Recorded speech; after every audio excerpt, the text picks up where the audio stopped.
Smoke, smoke, smoke.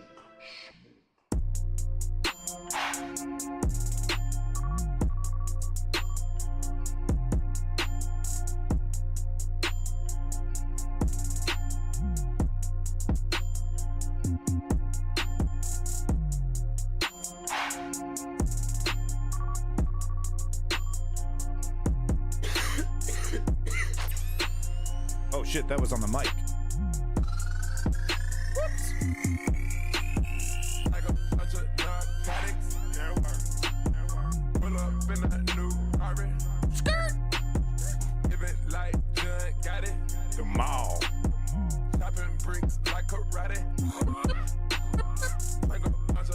Fuck is all these new buttons? Serving to the dope fiends. They smoke. Blowing money, stay clean. Free man. I got Justin, Billy Jean. Got a Panamera on a young nigga hit. Porsche. Got a young bitch. Pull it up in a V. Smoke a lot of kush. And I have a lot of stick. Had to beat the grind up red on my chick. Bitch, a nigga get money. Nigga get bad. Pull up, run it. Nigga sell a lot of crack. You can hear that nigga. I bought a what you want. I get That kick sucks. I did pull it up or don't. $50,000 on your watch. Young nigga splurge. I'm a ace of spades. Whatever.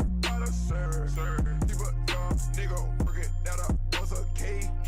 I'ma take a phone call hustle every day. I ain't like a bunch of narcotics. Pull up in that new Rari. Living like son got it. Them all Chopping bricks like karate. Welcome to the motherfucking News Underground. I am Abandoned Nihilism, and this is the #1 source for news on Twitch.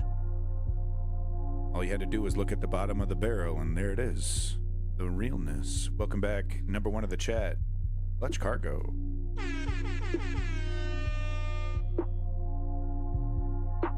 OG in this motherfucker.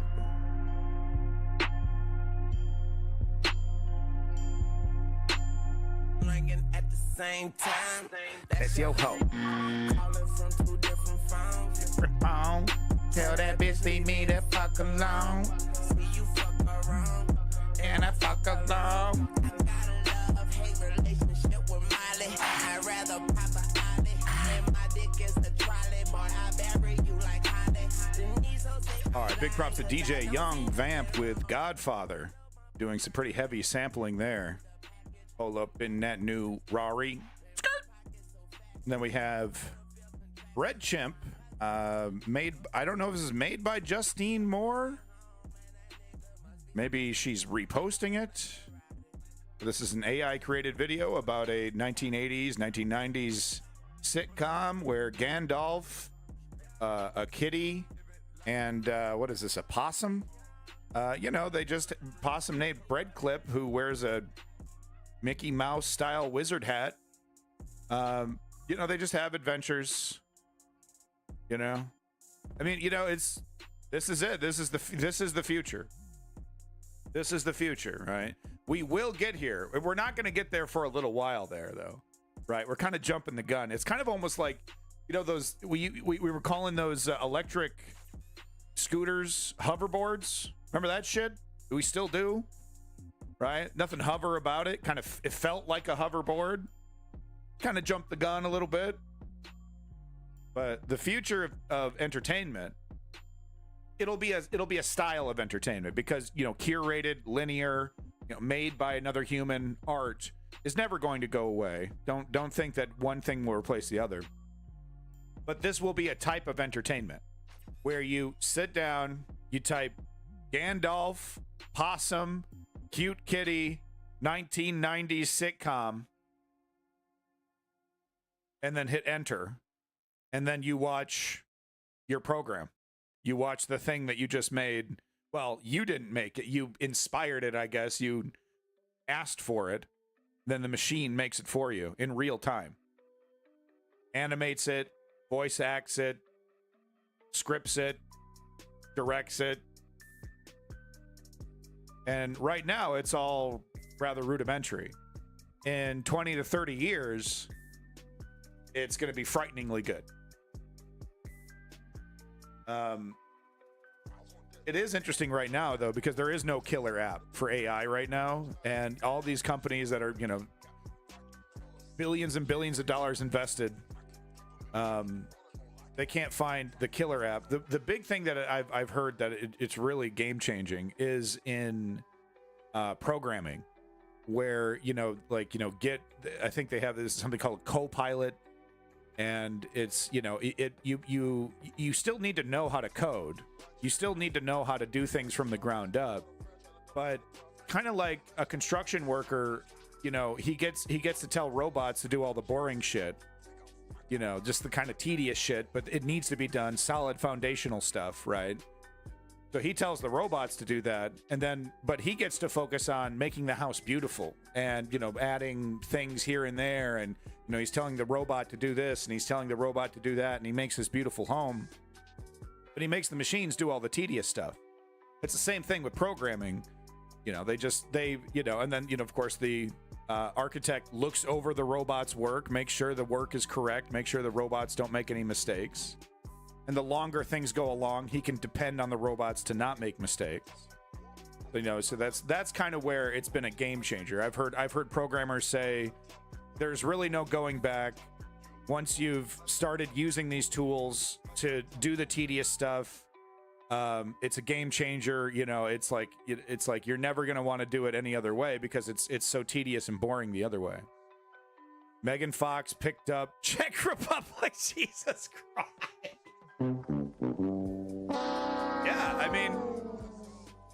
Yeah, I will not use them. No, you won't have a choice. They'll be integrated into your life just like computers. I will be left behind. No, you'll be dragged kicking and screaming.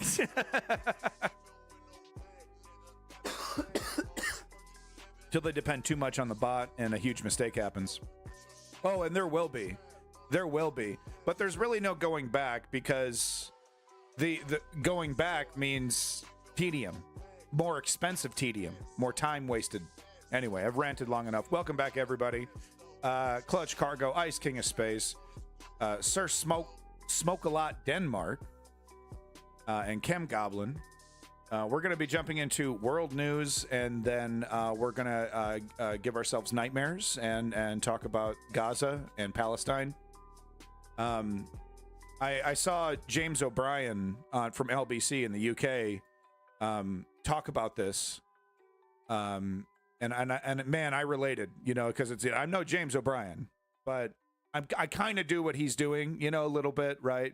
I can't touch his brilliance, but he was talking about how the Palestine situation, the Gaza Strip situation, is so horrifying, is so disgusting.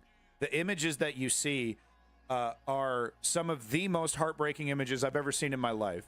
Almost always having to do with children. And of course, the latest image I saw was a child whose head had been completely disassembled.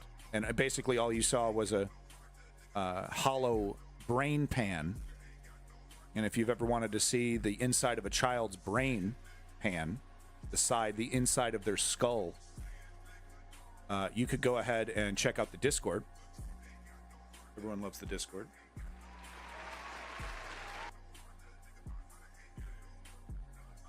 On a daily basis, and it becomes so incredibly traumatizing and tiring that you just stop. You just I can't do it today. I have too much shit I need to do. I can't have this image in my head. I can't let this psychically bring me down today. That's how brutal it is.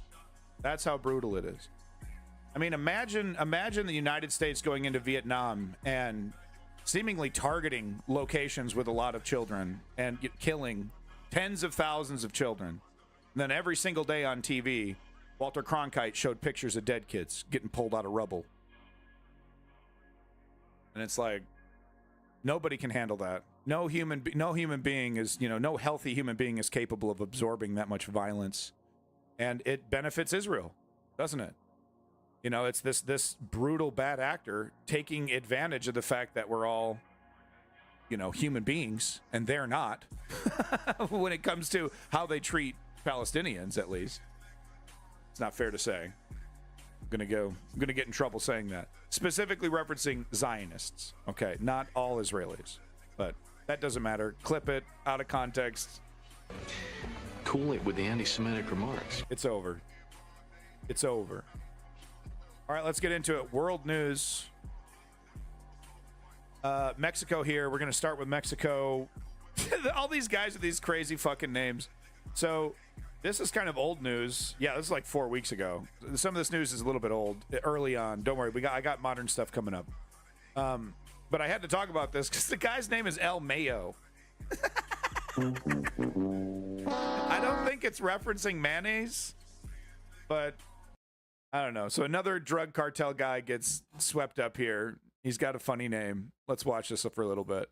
You're live with BBC News.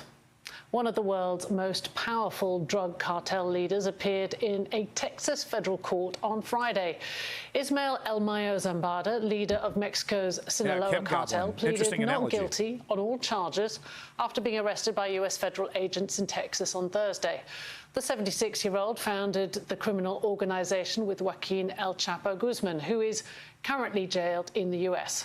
Also arrested Thursday alongside Mr. Zambada was the son of the notorious El Chapo Guzman, Joaquin Guzman Lopez. American prosecutors say the Sinaloa cartel is the biggest supplier of drugs to the United States. U.S. Attorney General Merrick Garland spoke earlier about the cartel leaders' arrests, saying they were responsible for America's fentanyl epidemic. No, and arresting these people is going to fix this problem, right? I mean, that's the whole point. We spend millions and millions of dollars going after these guys and taking them out and bringing them in and showing them justice, right? And every time we arrest one of them, less drugs come into the United States, right? Right?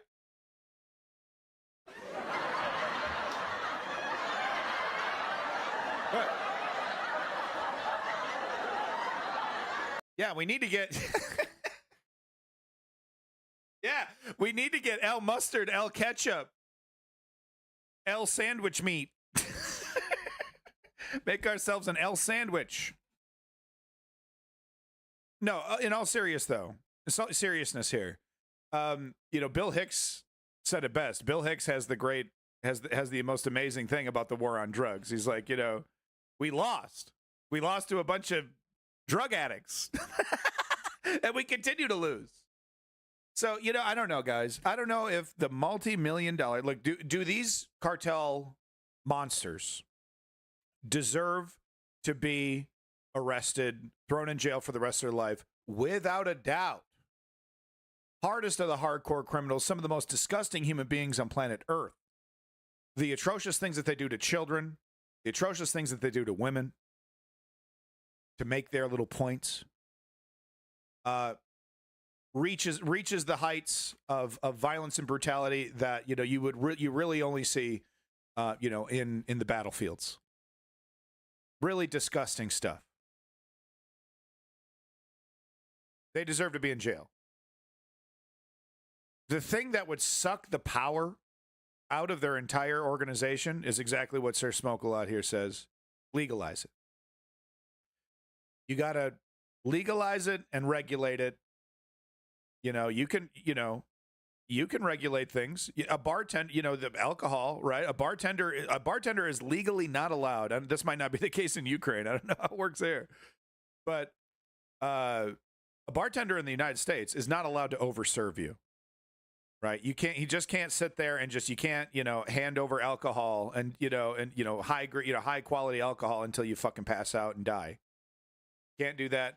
And I think he's not allowed to actually let you drive your car either. I think there's there's probably laws in some places that make the bartender somewhat culpable. I'm just trying to say is that if we had, legal cocaine, legal heroin, legal everything, and we regulated it, that doesn't necessarily mean all of society is going to get addicted, and that all of society is going to be able to be addicted, right? Because you can regulate certain. There's like, you're allowed to buy 5 grams of heroin a month or something, right? A regulation. I don't know how you do that. Would you have a heroin welfare card? Keep it track. Look, I mean, it's better than the alternative, which is a completely unregulated pharmaceuticals market taking advantage of, poor and desperate people. That's wildly out of control. You can take as much heroin as you want, lace it with whatever you want. That's the alternative. That's what we currently have. A completely wildly unchecked, unregulated market that, this style of enforcement has proven to be ineffectual. Right? Tough guys kicking down doors and, all right, we got him. We got El Guzman. We got El Mayo. We got El Pickles. Just got to get El Lettuce. And what comes of it? Jack and shit. Jack and shit. That's what comes of it. Just because, there's an El Mayo too. He said, I'm the vegan. I'm what do they call that? Veganese. I'm El Veganese. Mayo the sequel. Senior Salami. They'll never get El Goblino. It's, it never ends. And let me tell you something. You don't think law enforcement is aware of that? You don't think the people inside, there's actually a lot of cop drama, a lot of writing about how ineffectual some of this stuff is, right? Sometimes that'll be like the bittersweet ending to some of these cop dramas, right? Well, we locked him away, and then they go outside and the drug crime problem, nothing has changed, That's kind of the ending of The Wire. Spoiler alert. Right? He kind of realizes, shit, man, this game doesn't stop. Fentanyl is the deadliest drug threat our country has. Okay, yeah. U.S. fear-mongering on fentanyl, yeah, but we're not gonna really do enough about it to actually yada yada yada. Okay, so this is old news. I just wanted to make fun of the guy's name. If you want the full story, it's right here. But they got another one. Yeah, ladies and gentlemen, we got him. Yeah, okay. Drug problem fixed. Fentanyl problem fixed. I don't want to look at this motherfucker's face right now. Merrick Garland, you fucking suck. You fucking suck. Merrick Garland. Ineffectual. Weak. Refusing to do your fucking job. So don't give me your fucking speech. Drugs are bad. Drug rate drops to 0. You got him. Like, where do you get it at? I've never even seen any fentanyl. Well, usually you're not taking fentanyl directly. It's actually it's used in the medical industry. Pregnant women are given fentanyl during really hard births. So it's they're given the proper medical dosage, which is a micron. It's like, this stuff is unbelievable. If you take just a few grains, like a grain of sand, right? You take a few of them, you're dead. You feel better than you've ever felt in your life, but you also die. All right, moving on to the next story here. Nicolas Maduro announces the preparation of re-education camps to imprison detained demonstrators. Yikes. Yikes. The Chavista regime has launched a manhunt against opponents who denounce electoral fraud. So once again, this is a little old. Sorry, August 1st. Dictator Nicolas Maduro announces preparations for 2 maximum security prisons for detained protesters, which will serve as a de facto re-education camps, according to the socialist leader's own words. My God, no. This Mao shit, the Lenin shit, Stalin shit. Not really as much Lenin, right? He was killed before he could do as much damage as Stalin did. None of these motherfuckers follow Trotsky. None of these motherfuckers follow Trotsky. They look at the worst motherfuckers and they go, yeah, that's me. I want to be that guy. Let's not be the intellectual. Let's not be the principled one. And his entire country stands up and leaves everywhere else. And he's like, what you guys doing? I'm going to be a dictator without people to dictate. Yeah, I mean, wouldn't that be nice?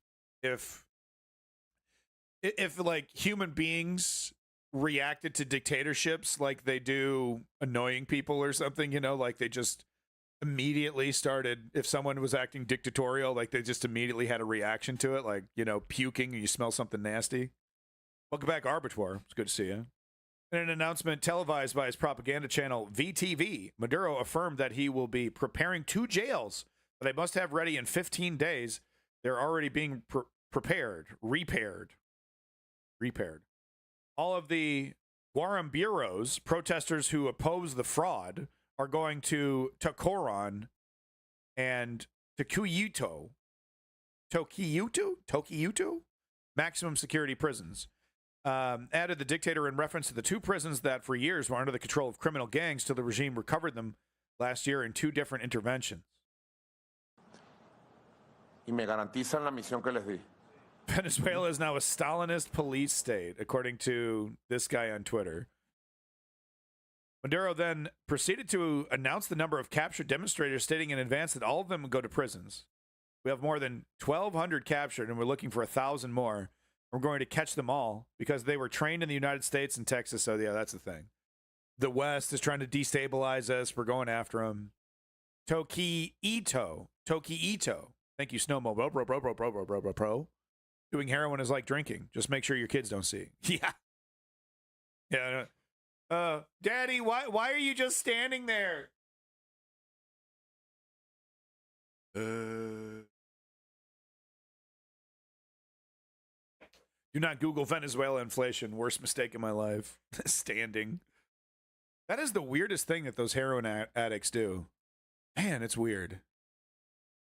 All right. Anyway, pretty nasty shit. What? I mean, do we have any? Is there anything new? I probably should have had this queued up, but I'm kind of curious now after reading this. Some tunage, man.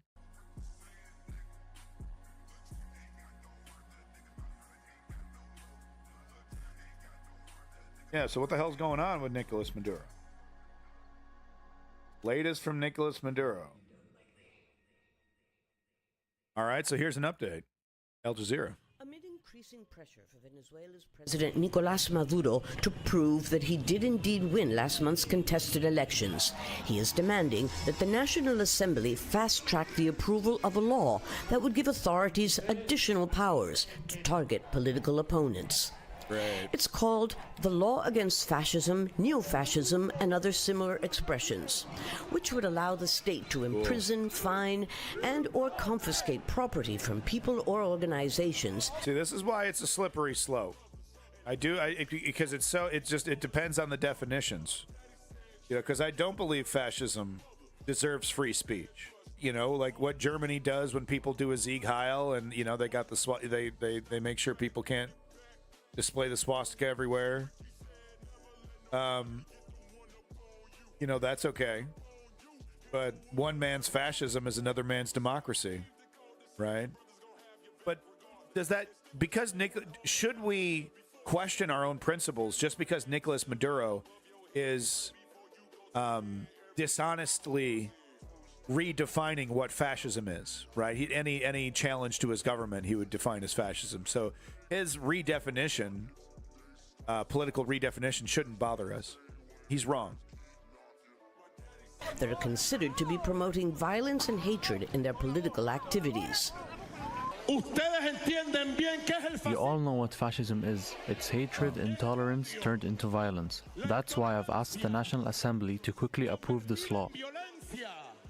Andrés Izarra, a former member of Maduro's cabinet, now in self-imposed exile, calls it the legal basis for a dictatorship. Yeah. The Nazi Germany had the Nuremberg laws, and now this law against fascism, which is basically gives the government power to go against anything. You know, anything they want to call fascist, they'll go against. Although you can very easily claim that the fascists are in government. This comes on the heels of last week's approval of a law that would substantially curtail and control NGOs, such as those that monitor human rights violations, unlawful arrests, and state corruption. Government opponents and the UN rapporteur for Venezuela were quick to describe the law as a further erosion of the rights of civil society in Venezuela. Amnesty International says, quote, it will jeopardize the very existence and functioning of community, humanitarian, and human rights organizations with its ambiguous articles. Of course it does. Maduro is not alone. His close ally, President Daniel Ortega... Where are these organizations saying that shit, though, about the changes that was made to the Supreme Court, though? You know what I mean? No one's calling out the U.S. for its massive slide into authoritarianism. Of Nicaragua closed down 1,500 NGOs just this week and has been confiscating buildings, equipment, and other property belonging to non-government organizations, including the Catholic Church. Anything that challenges his power. We've seen this before. This is the template, dude. It's like it's out of the manual, man. The guy has the fucking manual on his desk. For several years. Meanwhile, the European Union says it will not recognize Maduro's electoral victory. Of course not. We can't accept unverifiable results. International pressure, however, has so far failed to persuade Maduro to turn over the vote tallies. Lucia Newman, Al Jazeera. Yeah, well, the whole fake president bullshit didn't really help. You know what I mean? The whole, like, the United States declaring a new president of Venezuela and then having him live in absentia, doing news interviews with him. It's intolerance turned into violence. That's why I'm going to do it first.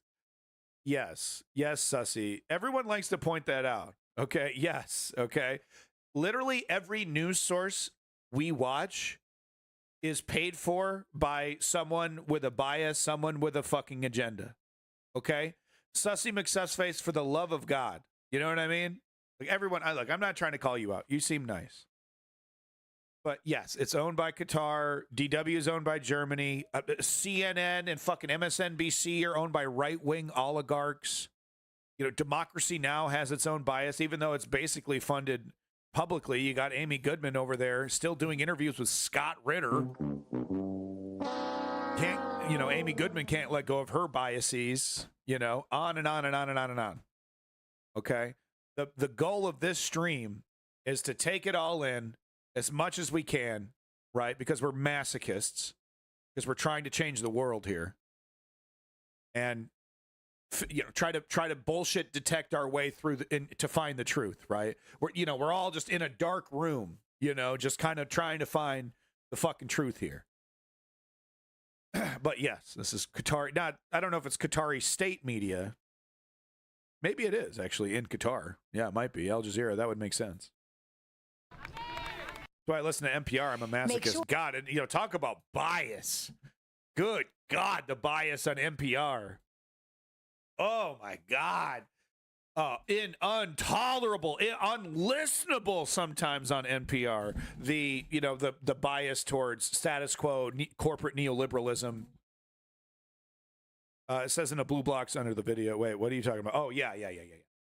And I'm perfectly okay with this. I think this is great. I wish all social media did this. I think this is transparency. This is who's funding this? Where's this coming from?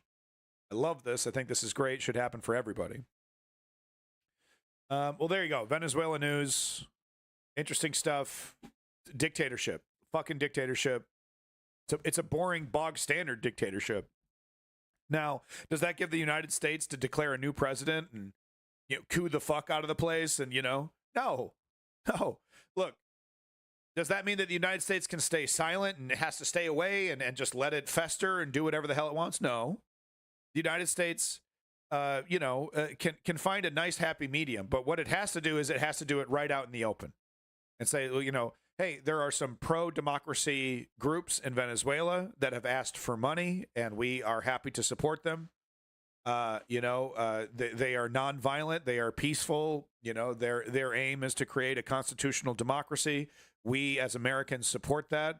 So we support them and we're happy to support that out in the open. We're not trying to hide our support for these things. Instead of all this goofy fucking, wet work, militaristic, fucking clandestine, operations, trying to 1960s finagle this shit. Stop. Okay? Stop.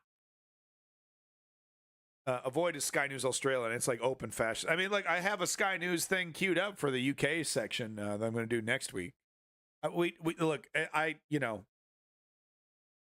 acknowledge every news station's bias, and I try to pick it out. I try to filter through it. I try to call it out as best I can. And please, in the chat, call it out as well, right? Because that's the right attitude to have, which is like, what's the angle? You know, what's the quid pro quo? Who's making follow the money, right? Who's this benefiting? How is this narrative benefiting who, right? That's how you got to filter that shit out, you know? So it's the right mentality to have. But I don't know if you're trying to call me out or something, right? Because it's really funny when people are like, oh yeah, look at this liberal watching MSNBC, you know, and then and then the next clip is like, you know, from fucking the fucking Kyiv Independent, and then you know the next one's from Australia, and the next one's from Canada. You know, all the sources, man, all the fucking sources. Russia Today reporting on where Russia is not today. In fact, that's so true. Yeah, if you want to do real journalism, you know, of course, before the invasion, I don't understand why they folded up RT when they needed it the most to defend the invasion. Maybe because all the hosts were like, we quit. We're not really going to defend this. We're going to criticize Russia for their invasion. Maybe that's why they shut it down. But it was really neat. As long as you weren't talking about Russia or anything connected to Russia, RT would fully fund like real independent progressive journalism. And we got some good shit, dude. We got Abby Martin. We got Jesse Ventura. We got some good shit out of that. When are they going to make Goblin News? As soon as you start streaming, buddy. Here's the channel to sub to. They're like the Guardian in that they don't have a bias. That's not, everyone has a bias. Even I got my biases. Of course I do. Channel 4 News. Yeah, Channel 4 News is all right. And look, I'm already fucking subscribed, boy. I'm the motherfucking news maniac, okay? I am the news psychopath, okay? You've never met a streamer like me. You've never met a political streamer like me. I'm the realest motherfucker on planet Earth, and I'm a crazy motherfucker when it comes to news. Anyway, talking about crazy, mass brawl in Turkish parliament. I don't know if you saw this a couple weeks ago, but this is something else. It's funny, but it's also really sad.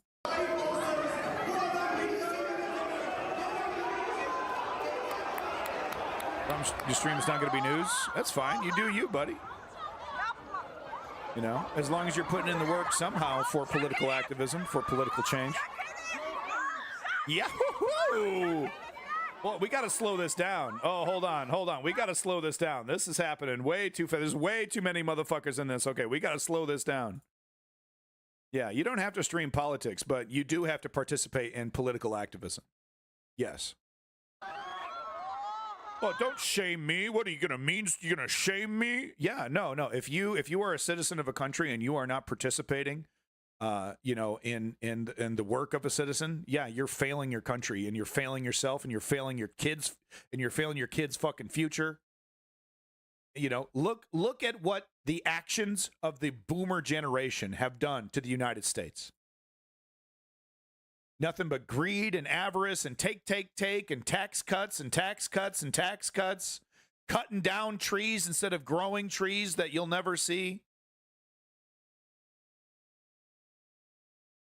We need to participate in our society. We need to take citizenship seriously. We have responsibilities.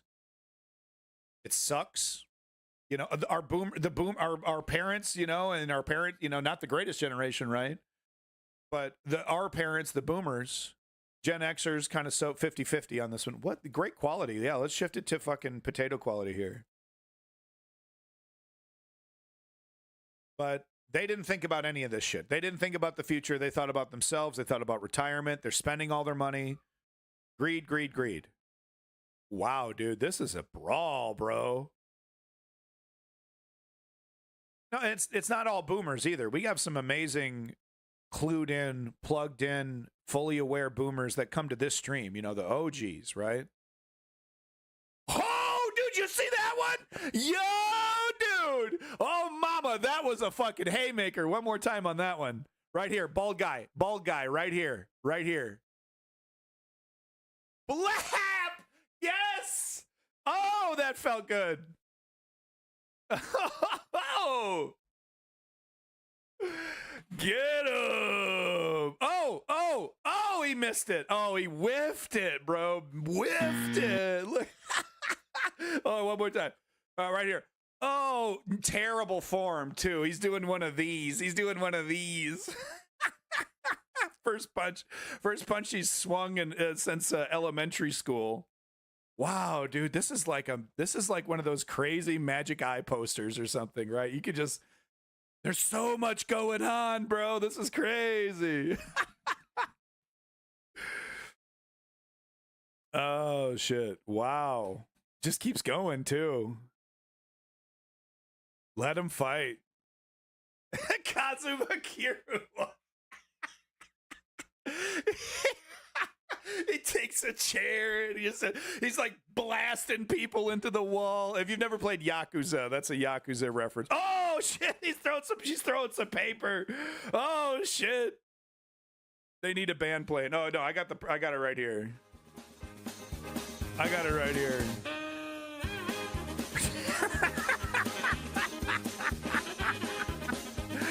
Oh, it's epic. They're still going. There's some of them still going.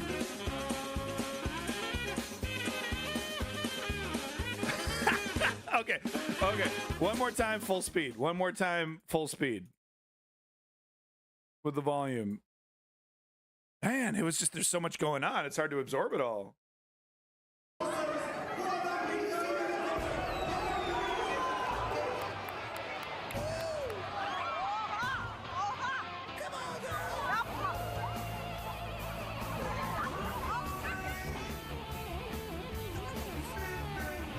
Fuck yeah, dude.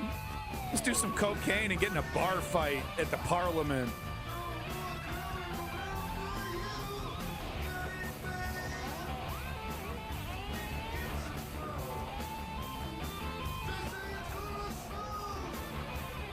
Oh, man.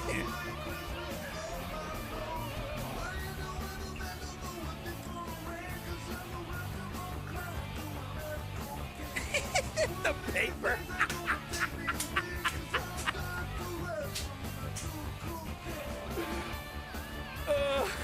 Oh yeah, dude.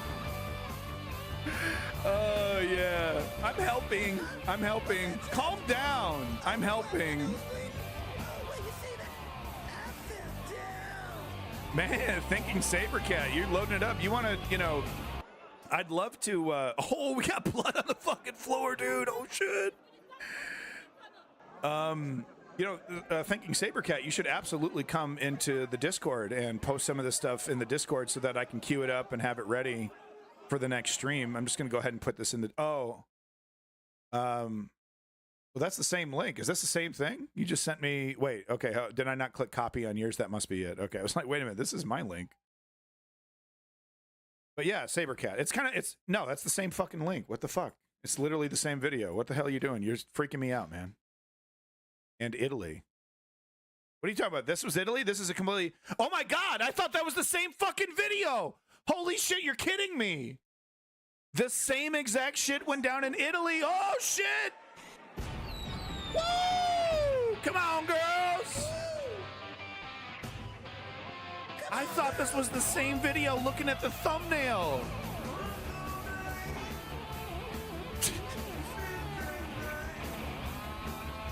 World peace, guys. We got it.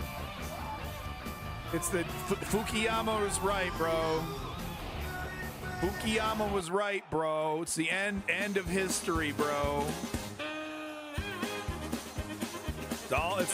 We're doing it. We got it all figured out, bro. I legitimately looking at the thumbnail, I legitimately thought this was the same fucking video. Just like at a glance, Is this the democracy we hear so much about? I bet you there was some pushing and shoving and stuff during the Constitutional Convention that we never really heard about. I bet there was some scandalous shit that went down. These guys are like nasty though. They're like grabbing at each other's face and everything, man. Well, thank you for that link, Thinking Sabercat. That's totally appropriate. So I guess if I was a responsible journalist, I would get into the reasons why this is happening, but I really don't have time. So I'm just going to quietly move on. I will find some time maybe next weekend to fish out some videos to get a little context of what the hell's going on here. So I'm actually going to hold on to this video. This is totally wild, though. I need to actually make part of this. I need to do an intro for my YouTube channel, and I was thinking about, you know, getting these chaotic political clips, so I definitely need to get this one. Same shit did go down even in ancient Greece. Yeah.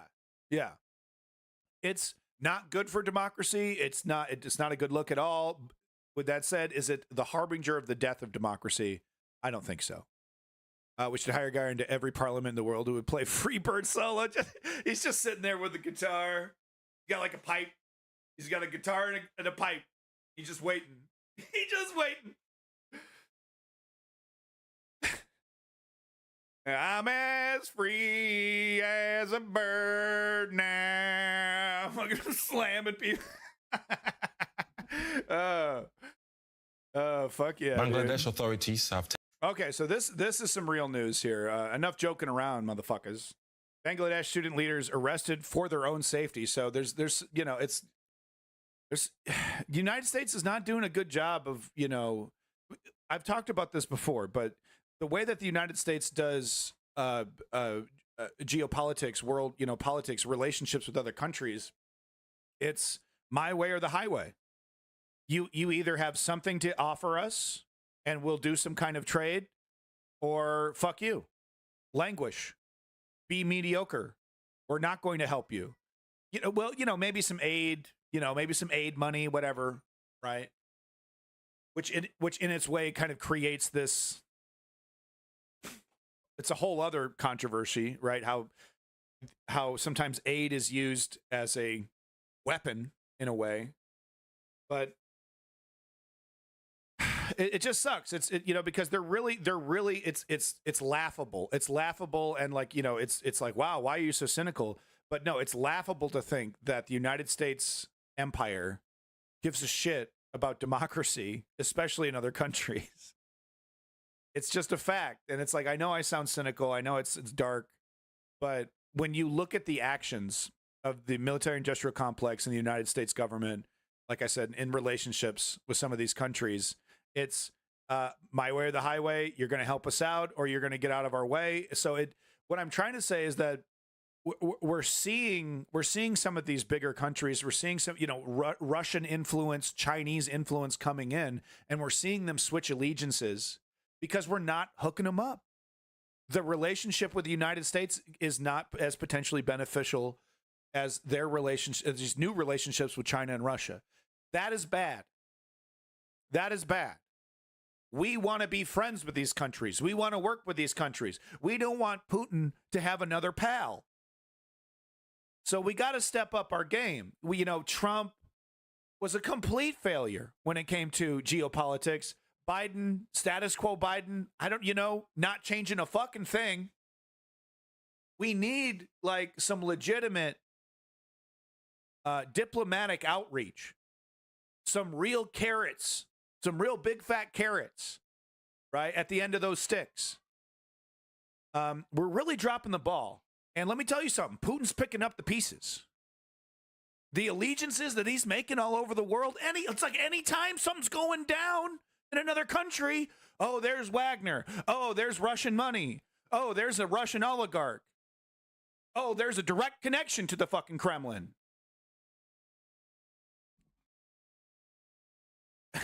They can't all be Dwight Eisenhower. We got to do better. We got to do better, okay? We can't be resting on our laurels and just expecting our power to eventually change people's minds. We need to show up and be better geopolitically. Taking 3 student leaders into custody in a move officials say was, quote, for their own safety. Student protest groups say the leaders were taken away by plainclothes detectives, or plainclothes detectives, I should say, after being forcibly discharged from hospital. The government has blamed student protests against civil service job quotas for days of deadly nationwide unrest. Some 150 people were killed in an army crackdown on the protests. I gotta say, I don't know how effective this camouflage is going to be. I don't know how many. What are these colors? What the hell is this? What are these guns? What is this color? What are they? Do they? Is it like red clay battlefield? Some kind of desert red clay? Alien planet? Mars? What is this camo configuration? I'm sorry. What the hell is this? 1930s carbines? I don't. Okay. Yeah. Hey, what up, French teacher? French teacher. Uh-oh. Looks like we got ourselves maybe a Russian bot here. It's a cool avatar. Maybe it's just a bear. Maybe it's just a nice big old bear. Actually, India's prime minister is actually trying to get a peace deal between Russia and Ukraine, which is very much an only Nixon can go to China moment. You buying that shit? You're buying that shit, Sabercat? Modi? You think Modi is trying to get a real peace between Russia and Ukraine? No shit. You think Modi is telling Putin, you got to pull out? You got to get out of the Donbass? You got to just focus on negotiating on Crimea? You got to get out of the Donbass? Yeah, India's a nuclear power. Whoop-de-doo. What the fuck did nukes have to do with anything? Whoop-de-doo. They got some nukes rotting away in the fucking ground somewhere. Whoop-de-doo. I don't mean to talk down from you. I'm from Russia. Hey, how about you get the fuck out of Ukraine, buddy? How about you tell all your fellow Russians to get the fuck out of Ukraine? How about you do me that favor? Also, they're very rich. That is 100% true and very relevant. All right, back to this. What the fuck is this camo? Earlier this month, which started in universities and colleges. Called SKS. Joining me now from Dhaka is activist Prapti Taposhi. She's a student at Jahangir University. Hello. University. I thought she was going to be in high school, man. The older I get, people in their 20s look like children to me. It's weird, dude. It's fucking weird. But like, I can't tell anymore. I thought she was in high school. Prapti, what more can you tell us about the 3 student activists who have been detained? Okay, so the first thing is, thank you so much for letting me speak something. The 3 coordinators who has been the DB or the detective branch of police has finally admitted that they're in their custody. But we have to know that they were in the hospital. They were already in the custody of detective branch of police, and they, with civilians in the civilian dresses, they kind of abducted our 3 coordinators, and the family of the coordinators can reach them, can talk to them, and they have been in inhuman sorrows and pressures. And when I want to say that I will also inhuman sorrows and pressures. Boy, that's almost poetic. Yeah, Cruiser, I just fucking timed him out. I don't know how to speak English. I'm from Russia. Let me go ahead. The next sentence was going to be some fucking Putin propaganda. I guarantee it. Address to the fact that right now the students of Bangladesh is living in a war zone. They are living in complete terror, complete fear, because likewise our 3 coordinators, the normal students, the students who were in the roads for protesting, they are being abducted from their home. They are being abducted. They're being picked up from the roads. And the most terrifying fact is that the police, the detective branch, the law enforcement agency is not even acknowledging that they are being abducted or they are being picked up. The families of the students are searching for them. There is still numerous students that the family couldn't find a trace of them still when I'm talking to you. Wow. Right. It's a grim picture you're painting there. I mean, regarding the 3 detained student leaders, the government says it needs to interrogate them for their own security after they were threatened. What do you make of that?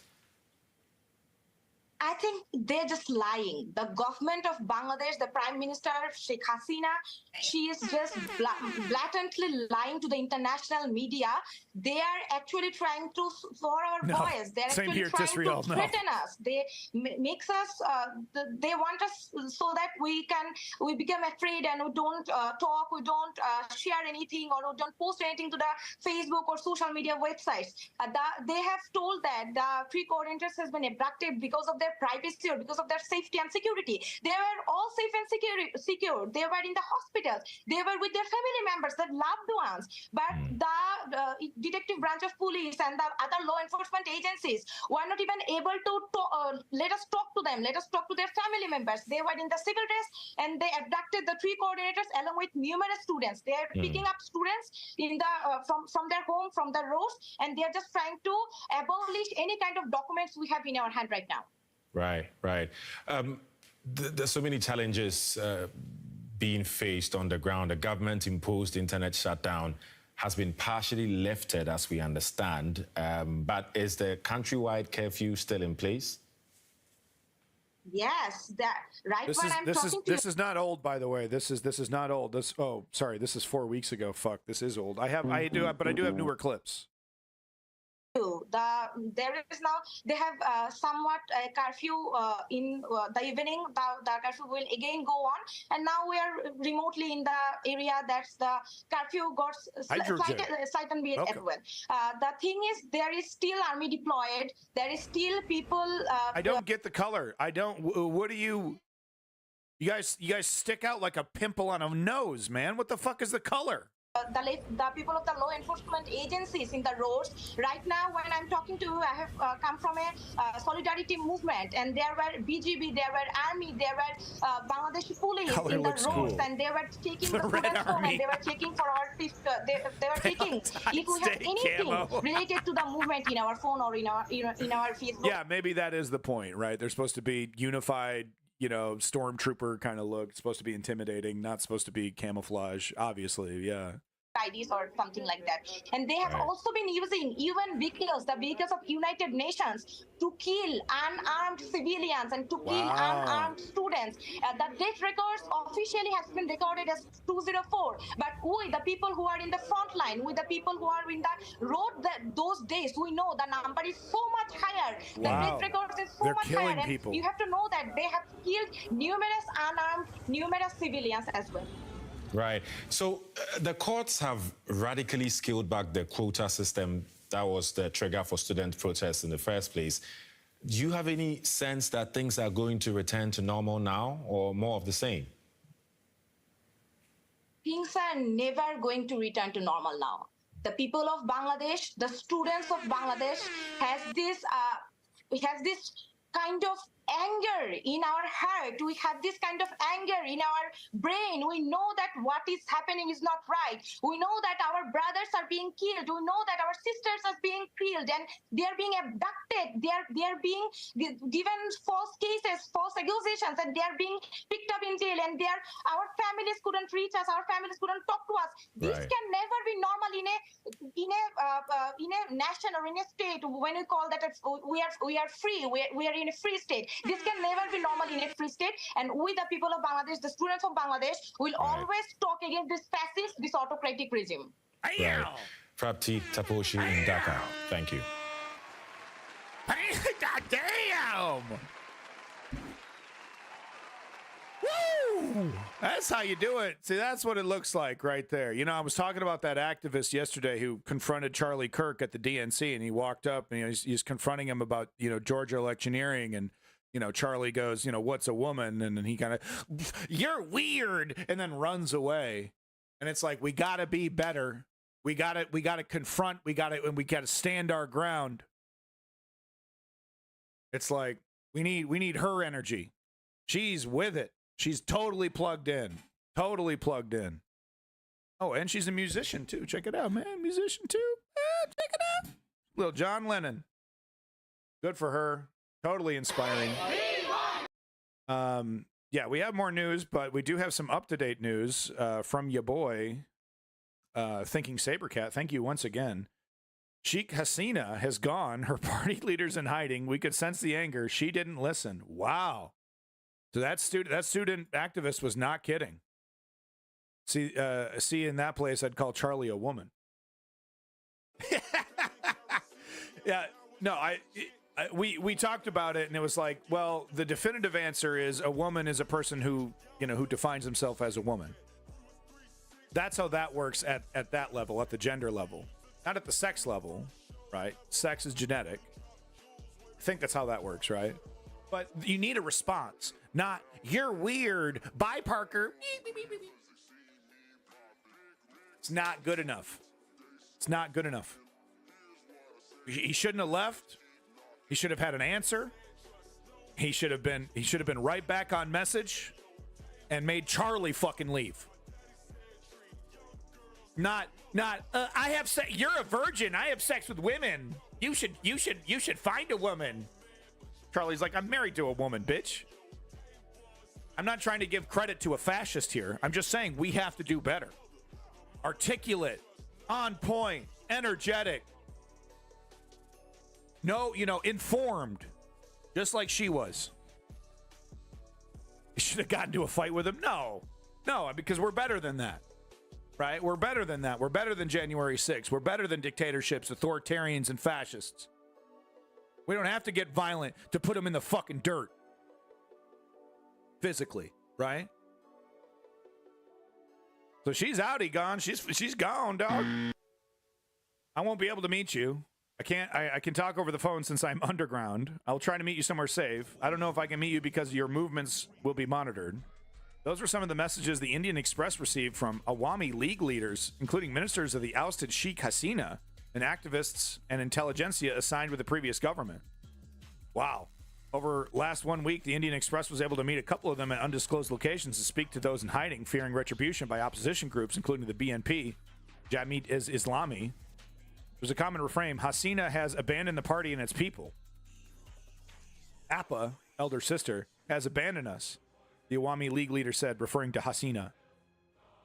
This fleeing of abandonment is shared by many of them who do not foresee the events of August 5th. It was the day Hasina quit, and along with her sister Sheikh Rina, fled the country. Her son Sajib Wazid Joy is in the U.S., while daughter Samia Wazid is in India. Man, this is like one of those Indian Bollywood kind of dramas. Her cabinet, even her closest aides, were taken by complete surprise when she decided to leave. Sources in the Awami League said, "We learned about it from TV," a leader said. This puts their lives in danger, and the angry mob, a mix of protesters, activists from political rivals BNP and Jamaat-e-Islami, and opportunists. Oh, interesting. Who's this article from? The Indian Express. Okay. And opportunists targeted the homes and businesses of Awami League leaders and the party offices. They were burnt, damaged, vandalized, and looted. All right, so let's get back to it. We got video of this stuff happening. Let's just go through the footage here. Channel 4, as recommended. Channel 4 here. Remember, you got to clock across India this morning. Thousands of doctors, many of them women, walked off the job. Several state hospitals reduced to offering emergency care only. Amid this nationwide explosion of anger. Bro, I love her shirt. That's so cool. It's a smiley face, glitter smiley face. Nice shirt. Only. Amid this nationwide explosion of anger after the... It's so funny, like the face that she's making. Amid... then the shirt's like, it's all good. Don't worry, be happy. We want justice. This nationwide explosion of anger after the rape and brutal murder of a female. Yeah, thinking Sabercat. They do care about that, and yeah, that, there's definitely multiple angles he could have taken. And look, it's, he's in the moment. He's a young guy. It's Charlie Kirk. He's gonna confront him. He doesn't want to look stupid. I gotta bail. So I give all the credit in the world for Parker for doing that. And, good on you, Parker, for confronting Charlie. I'm just saying, like a coach is looking at, like Tim Wall's looking at the football game. Okay, let's go ahead, West Wing this shit. Okay. But, you look at that situation and say, okay, how could I have done better? Next time, the next leftist who confronts this fascist, how do we got to do it? How do we got to attack? We got to be ready with these fucking gotchas. We got to be ready. I like Channel 4, but the World News show called Dispatch. Oh, yeah. Yeah, we've shown several dispatches on the stream before. Colleague. That's what Bartlett would do. We want justice for the victim, and this is just one victim, but all of us know that there are so many victims like her who go unnamed, whose story we never hear. It was at this teaching hospital in Kolkata last week where a junior doctor went to sleep in a classroom after a long shift. She was found dead the next morning. Wow. There were signs that she'd been raped and that several people were involved. Wow. So, and this is a absolute crisis in India, the rape situation. So this poor woman, exhausted, is taking a nap in an empty room somewhere, and these guys go in there and gang rape her to death. It's unbelievable, man. But it happens. It's happened on buses. It's happened in alleyways. It is an absolute crisis. There were signs that she'd been raped and that several people were involved. Sure, thinking saber cat, yeah. For many doctors, it was the final straw because attacks on them are so common and because the police arrested only one person. The police are denying everything, and we are not satisfied with their response. Yeah. So we have gathered here at midnight to demand justice for the victim. On Wednesday night, the protests turned violent in Kolkata after a group of angry men looking for trouble hijacked what had been a peaceful march. The mob attacked the hospital itself, ransacking it for reasons which aren't entirely clear. Hey, we can rape whoever we want to rape. How dare you come in? We can rape all we want, man. Why don't you rape each other, you fucking bastards, huh? Why don't you get in a big fucking juicy pile and start going at it? You bastards. What the fuck are you even defending? God. I mean, it's a crisis. It is a crisis. It is toxic masculinity gone insane, gone fucking wild. Okay? These people are rioting for the right to rape. Itself, ransacking it for reasons which aren't entirely clear. The man arrested in connection with the doctor's murder was a volunteer security guard. Jesus the doctors Christ. say there's a cover-up. The police say that's not the case. No. Well, fuck. Gorps, what? Okay, I'll take that back. I'm not going to, right. But hey, let's be careful. Cool it with the anti-Semitic remarks. It is a fact, though, that in Israeli prisons, it has become completely normalized to brutally rape Palestinians. That's a fact. Welcome to the fucking world that we live in. Have worked day and night to detect this case, to collect evidences. They collect the best of evidences. The main accused has been arrested. We have tried to satisfy the family. And Gorps is 100% correct. I don't know if I've reported on that. I might actually have that queued up, actually, now that I think about it. But yes, we saw Israelis protesting for the right to rape Palestinians in captivity. That's 100% correct. That is 100% correct. Last night, doctors gathered outside the office of their former boss because he had claimed the death was suicide. And although he was forced to step down, she's just cramming penises in every fucking orifice until she died, man. You know, chicks do that all the time, right? He was reassigned to another hospital. Unbelievable. This scandal has cast a shadow over yesterday's 78th anniversary of India's independence. Prime Minister Modi was under pressure to say something to calm the situation. Now you see, now the camouflage makes sense. Now the camouflage, if you are battling in this arena, in this battle arena right here, you're going to want that Valentine's Day camo. Okay, now it's making a lot of sense. In a rambling speech, he made no direct reference to the woman who was killed. This piece of shit. There's outrage against this in the country. The common man's outrage. I can feel this outrage. An immediate investigation and strict punishment against those who commit such monstrous crimes against women is important to instill confidence in society. Total lie. These doctors don't just want justice. but a new law which would specifically outlaw violence against them. It's As unbelievable. well as There's no proper law? facilities, bathrooms, sleeping areas for women who work in hospitals. Wow. India's main medical association has called for a 24-hour strike starting tomorrow. Wow. Okay, so that was 8 days ago. That was 8 days ago. And then I think this clip I have, from 3 days ago.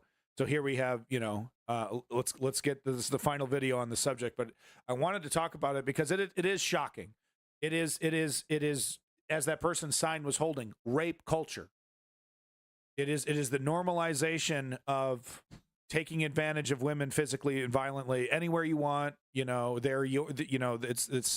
your plaything. She shouldn't be dressed that way. Shouldn't have looked this way. What all the misogynistic excuses used. It's a crisis. It's a crisis. And don't think I didn't see those men standing in solidarity with those women as well. And look, it's important that we talk about this because what do we see in the United States? I mean, look at J.D. Vance. How much of what we see in India would J.D. Vance agree with, right? Privately or publicly. You know what I mean? A lot of it. A lot of Sharia law style, Christian style Sharia law, basically, right? But women are possessions. Women don't have full control over their bodies, et cetera, et cetera, et cetera. We got to nip it in the bud. We got to call it out. Do we want equity? Do we want equality, or don't we? Right? Do you stand by those principles, or are they just words? Modi came to political prominence, fanning the flames of anti-Muslim riots. Yeah, we've covered that, Clutch Cargo. I showed that first episode of that really amazing Netflix documentary, Modi. I just stole it. I didn't get in trouble for that one, so that was nice. Most people in the West, maybe it wasn't Netflix. Maybe it was maybe it was HBO. It's called Modi. Check it out. It's an amazing documentary series. Most people in the West can only get their head around the Indian population. They had a farmers. Yeah, the farmer strike, national strike. Yeah, we did cover the farmer strike. Wait, no, was that in India? There was some just last year. There was some hubbub with the Indian farmers. Maybe it wasn't a strike, but they did a protest. There was a big march, right? They had all the tractors out. Was that last year? All right, but anyway, here's the last video about this crisis. And it's kind of long here. This is actually like a full history. I don't know. I need a better. This is too fucking long. I need a fucking better video here. This is too. We don't need a full. I don't have time to do a full fucking history of everything. You know what I mean? 2 Indians really poop on the streets, homie. What the fuck, Carl Rock? Man, 5 years ago, 2.6 million views, dude. How do I ban this fucking idiot? I don't want... What the fuck is this? All right. Okay. He's trying to be a nice guy. He's Hindu-speaking Australian. Okay. He's not... Okay. All right. All right. I'll let it be. What are you doing, man? The fuck is that? That's how you win at YouTube, though. That's how you win. That's how you do it. Okay, it's all about the floods right now. What happened to the protests? What happened to the fucking protests? It's okay. There's flash floods. Okay, that's terrible. Yep, it's all about the floods, 1,000 stranded, floods. Okay. Man, India can't catch a fucking break, man. Okay, Bangladesh's interim government revokes diplomatic passports of ex-PM. Okay, here we go. Here's an update from Wyon News. I believe they're owned... Let's now shift our attention to what is happening in Indian Bangladesh, news, actually? because there is more trouble that seems to be brewing for the former Bangladeshi Prime Minister Sheikh Hasina. The Bangladesh's interim government has now decided to strip Sheikh Hasina of her diplomatic privileges. Her diplomatic passport has also been revoked.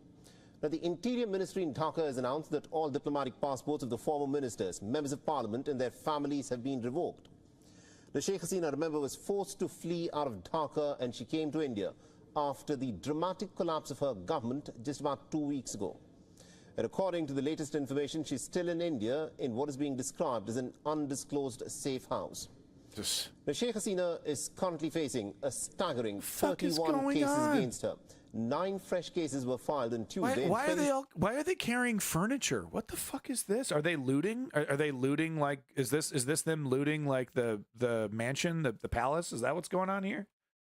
What the fuck is this? This looks like Russia and Ukraine over here. They got all this fucking furniture, man. It's got to be them looting one of these palaces or something. 9 fresh cases were filed on Tuesday, and 26 of these include charges for murder. I'm getting this chair. This is my chair. The cases relate to crimes against humanity, nice and chair. one case pertains to abduction. Now, these charges are over the latest protests and also the campaign rallies from a decade ago. What a wild location of protest, man. I got to go to Bangladesh, man. This place looks amazing. What the fuck is this? This is so cool. What a crazy place to protest. These are all the latest protests and also the campaign rallies from a decade ago. The Sheikh Hasina's son and sister were made co-accused in a killing case for the first time. The Sheikh Hasina's legal problems are now only compounded by the latest development. The Bangladesh Nationalist Party, the main rival of Hasina's party, the Awami League, is now demanding her extradition to face trial. The sweeping action also complicates Sheikh Hasina's potential return and legal status as Bangladesh is grappling with political upheaval. The revocation of Sheikh Hasina's passport is a stark reminder of the volatile nature of politics in Bangladesh. Wow. All right, so that's all we got for Bangladesh at the moment. Here's the rest of the video if you want to watch this. I do have to move on to the other news stories that I have.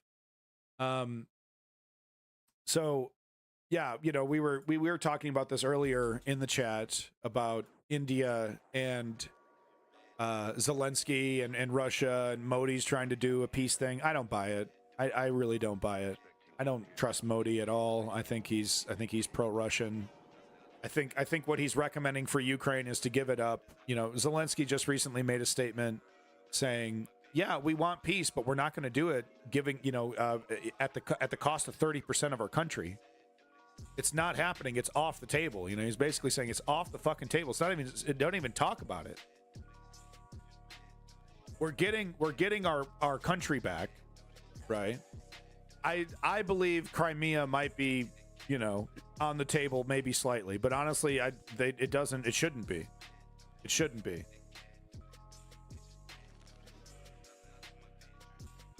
Had to show you this. So I got a lot of things to say about it, but I'm going to try to truncate it. But basically, single-use vapes that have electronics, right? They got little LCD screens, connect to Wi-Fi, do all kinds of crazy things. You smoke the little liquid cartridge that's in there, and then you throw the whole thing away. These things actually exist, and each one has been kissed by a young Chinese person who's gonna die in like 6 minutes. This motherfucker literally smokes every single one. Our friend here is testing each one of them. I'm not sure if it's for taste or volume or I'm not sure precisely what. I'm also curious if he is inhaling. Thank you, Sabercat. Or if it's like a cigar, just quick taste test and exhale. 这些都没问题吗？你一天大概能测多少个？一天大概要测平均7,000 to 8,000 per day. 多的时候呢？多的时候就1万多。8,000. 你自己平时抽吗？那你下班之后还抽吗？下班之后。Then homie goes home and smokes. He goes home and he's I don't know if he smokes cigarettes or if he's puffing on vapes. Bro, you gotta stop. You gotta stop, dude. Wow,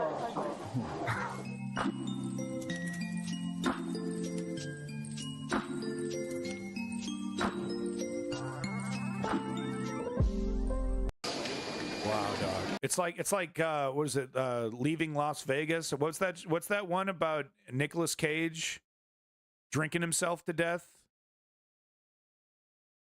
What are we watching? We're watching somebody. I don't. It's madness. I don't even know what to say. Leaving Las Vegas. Yeah, it's like leaving Las Vegas. And look, and you know, it's I don't even know what to say, dog. I don't even know what to say. If these workers after 1 week. Now cross over. Okay. So we got to talk about this. I haven't mentioned this. Monkeypox is back, y'all. And he's testing single-use vapes. You know, these vapes that connect to Wi-Fi and have electronics and LCD screens. Then you smoke the cartridge. There's no way to replace the cartridge. You're meant to throw it away. Single-use vapes. They're real. He seems to like it. Yeah. No doubt. 19 seconds, but basically what that kid doing. Oh no. Oh God. All right. You like the links there, Sabercat. Yeah.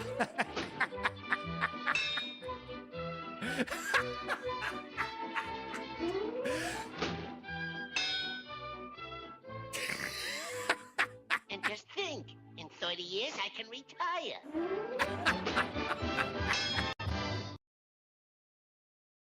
Oh, man. I didn't know I needed a Looney Tunes clip, but I needed a Looney Tunes clip in my life. Ah, that's great. You know, interesting story about Mel Blanc, the voice behind Bugs Bunny. He got into a really nasty car accident. He got into a coma. And one of the techniques the doctors used, this is a true story, one of the techniques the doctors used to get him out of the coma was to start talking like Bugs Bunny, and then he started to talk like Bugs Bunny, and I think that's the story. You might correct me if I'm wrong. Look up the Wikipedia, but it helped him. Speaking like Bugs Bunny helped him get out of a coma. It's totally wild. He was Bugs Bunny, man. He really was. But anyway, back to the story here. Monkeypox is back, and they want us to take it a little bit more serious, so they're calling it Mpox. By the way, welcome back, Ford the Perfect. I thought this was going to be a dad joke build-up.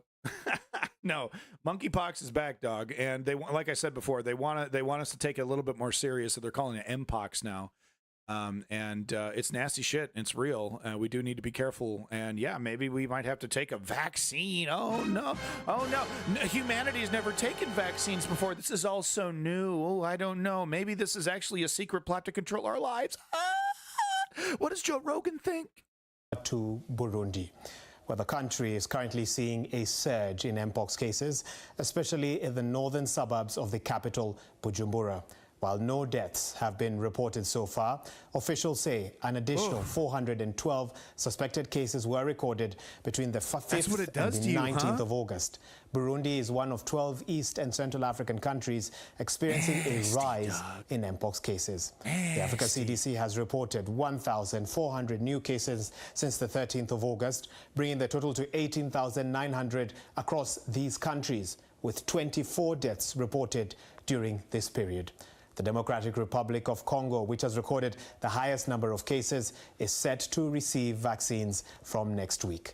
The treatment for Mpox is, however, costly in many African countries, with vaccines priced at about $100 per dose, making them unaffordable for many. Africa CDC now says it plans to secure 10 million vaccine doses by 2025. At a press briefing on Monday, the Director General, Dr. Jean Kaseya, announced a partnership with Danish manufacturer Bavarian Nordic to transfer vaccine production technology to Africa, aiming to boost supply and to cut costs as well.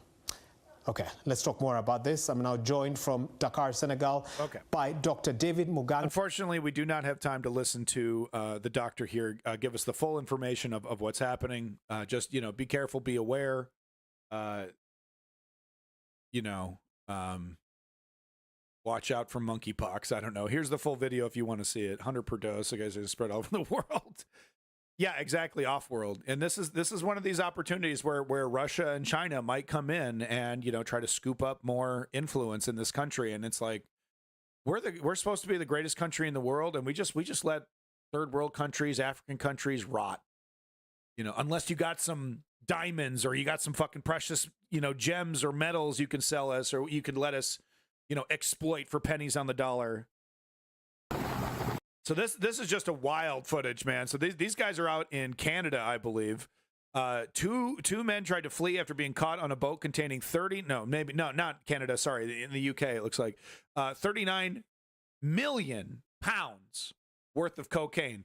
So these boys in big trouble, and they're caught red-handed. They've probably already dumped the goods, and this is them trying to get away, and they're so stone cold busted, it's ridiculous.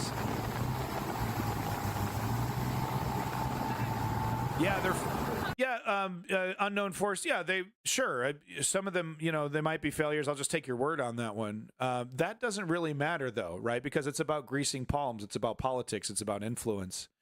So it doesn't matter as much if they're successful. Yeah, Sabercat. Yeah. Oh, you're so screwed, dude.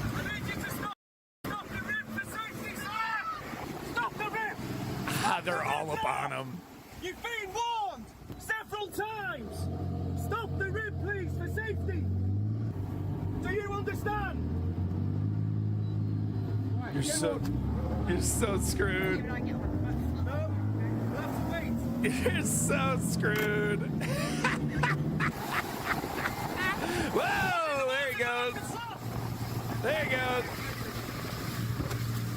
So damn, these guys have been probably doing it for a long time. We got one guy 55, another guy 31, right? So we got the old teaching the new here. Watch it. Stand down. You've been warned. Stone cold busted. This guy, they didn't get very far, bro. He's not even. These guys are not masterminds. These guys are not. He's not even on the beach, bro. You got to keep going. What are you doing? He tries to run. He tries to run. He's not like 30 feet away, 40, 50 feet away, maybe from the other guy. Oh, honey. Oh, boy. Well, they're getting some serious time for that. 2 men have pleaded guilty to smuggling millions of pounds of cocaine in the UK after a police chase in the water near Bernacchi Board in Suffolk. Border Force officers in a cutter pulled up alongside the men who refused to stop. One man jumps off the boat while it's moving at high speed. And he didn't even need to do it. It really hurt because they were going fast. But then he just stops just a couple feet down the beach anyway. Oh. So they had an estimated, so it was in the hull of the boat. That's why they couldn't get rid of it. It was in the boat. It was the boat. What's their sentence? I don't know what their sentence is. Here, we got the full story right here. You can go ahead and read the article, and you can tell me what their sentence was, Cam Goblin. 6 days and a slap on the wrist. Well, they're giving climate activists 7 fucking years. So, I would assume that their sentence is going to be a good one. Real quick here, we got to blast through these, but scary stuff. Wake-up call to humanity. Research shows the Great Barrier Reef is the hottest it's been in 400 years. Great Barrier Reef is vast and spectacular, but repeated mass coral bleachings driven by high ocean temperatures are threatening the survival of coral colonies, which are the backbone of the reef. Link didn't say, huh? The results are sobering confirmation that global warming... Our study published today in Nature provides a long-term picture of the ocean surface temperatures driving coral bleaching. It shows recent sea surface heat is unprecedented compared to the past 400 years. It also confirms humans are to blame. And yeah, I'm afraid Mr. Beast isn't going to fix this problem. It's going to cost trillions of dollars, and guess who we need to tax? It's not you, it's not me, it's not, our children. It's Jeff motherfucking Bezos, Elon Musk, fill in the blank. Bazillionaires, okay? Obscene amounts of wealth that they obtained polluting the fucking earth. They gotta chip in. Hey, look, Jeff, we'll put your fucking name on a plaque on one of these fucking machines, all right? That make you feel better? Hey, Elon Musk, we'll call it the Elon Musk Dick Suckinator, right? Sucking up garbage from the ocean. Will that make you happy, you 14-year-old child? Oh, we're going to move. We're going to get out of here. Good. Leave. Never come back. You either are here and contribute to the problem that you created, or you get the fuck out of here. Hop on one of your goddamn rocket ships and ship yourself off to the fucking moon, Elon. You either contribute to fixing this problem, or yeah, go ahead and leave. The results are sobering. Confirmation that global warming caused by human activities will continue to damage the Great Barrier Reef. All hope is not lost. We must face a confronting truth. If humanity does not divert from its current course, our generation will likely witness the demise of one of Earth's great natural wonders. So what's more important? The Great Barrier fucking Reef or Jeff Bezos's fortune and Elon Musk's ego? You tell me. Yeah, get Bill Gates in there too. Easiest way to cut climate change is to get rid of commercial aircraft. Not happening. It's not fucking happening.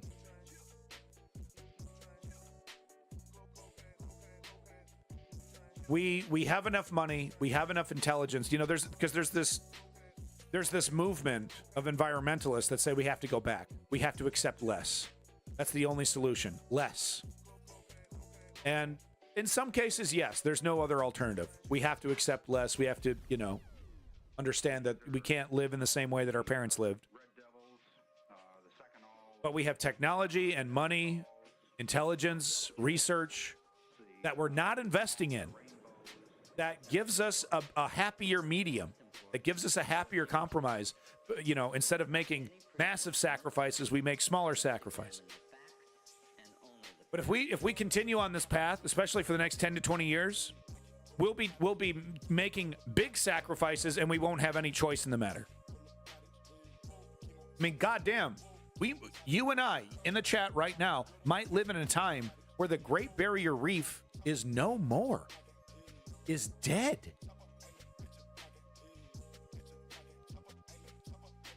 The horror. Do you understand the teeming life of the Great Barrier Reef? Barren? How tragic that would be? We don't have control over a lot of this, right? Because there's a momentum to it, right? The pollution, you know, there's a momentum to it. So even if we were to start day one right now and completely change our society, it still might not be enough to save this in our lifetime. Not trying to be doom and gloom. I'm just trying to give you a look and zoom the camera out and look at the amount of work that needs to be done. I'm talking generational work. The entire generations need to dedicate themselves to reversing the damage.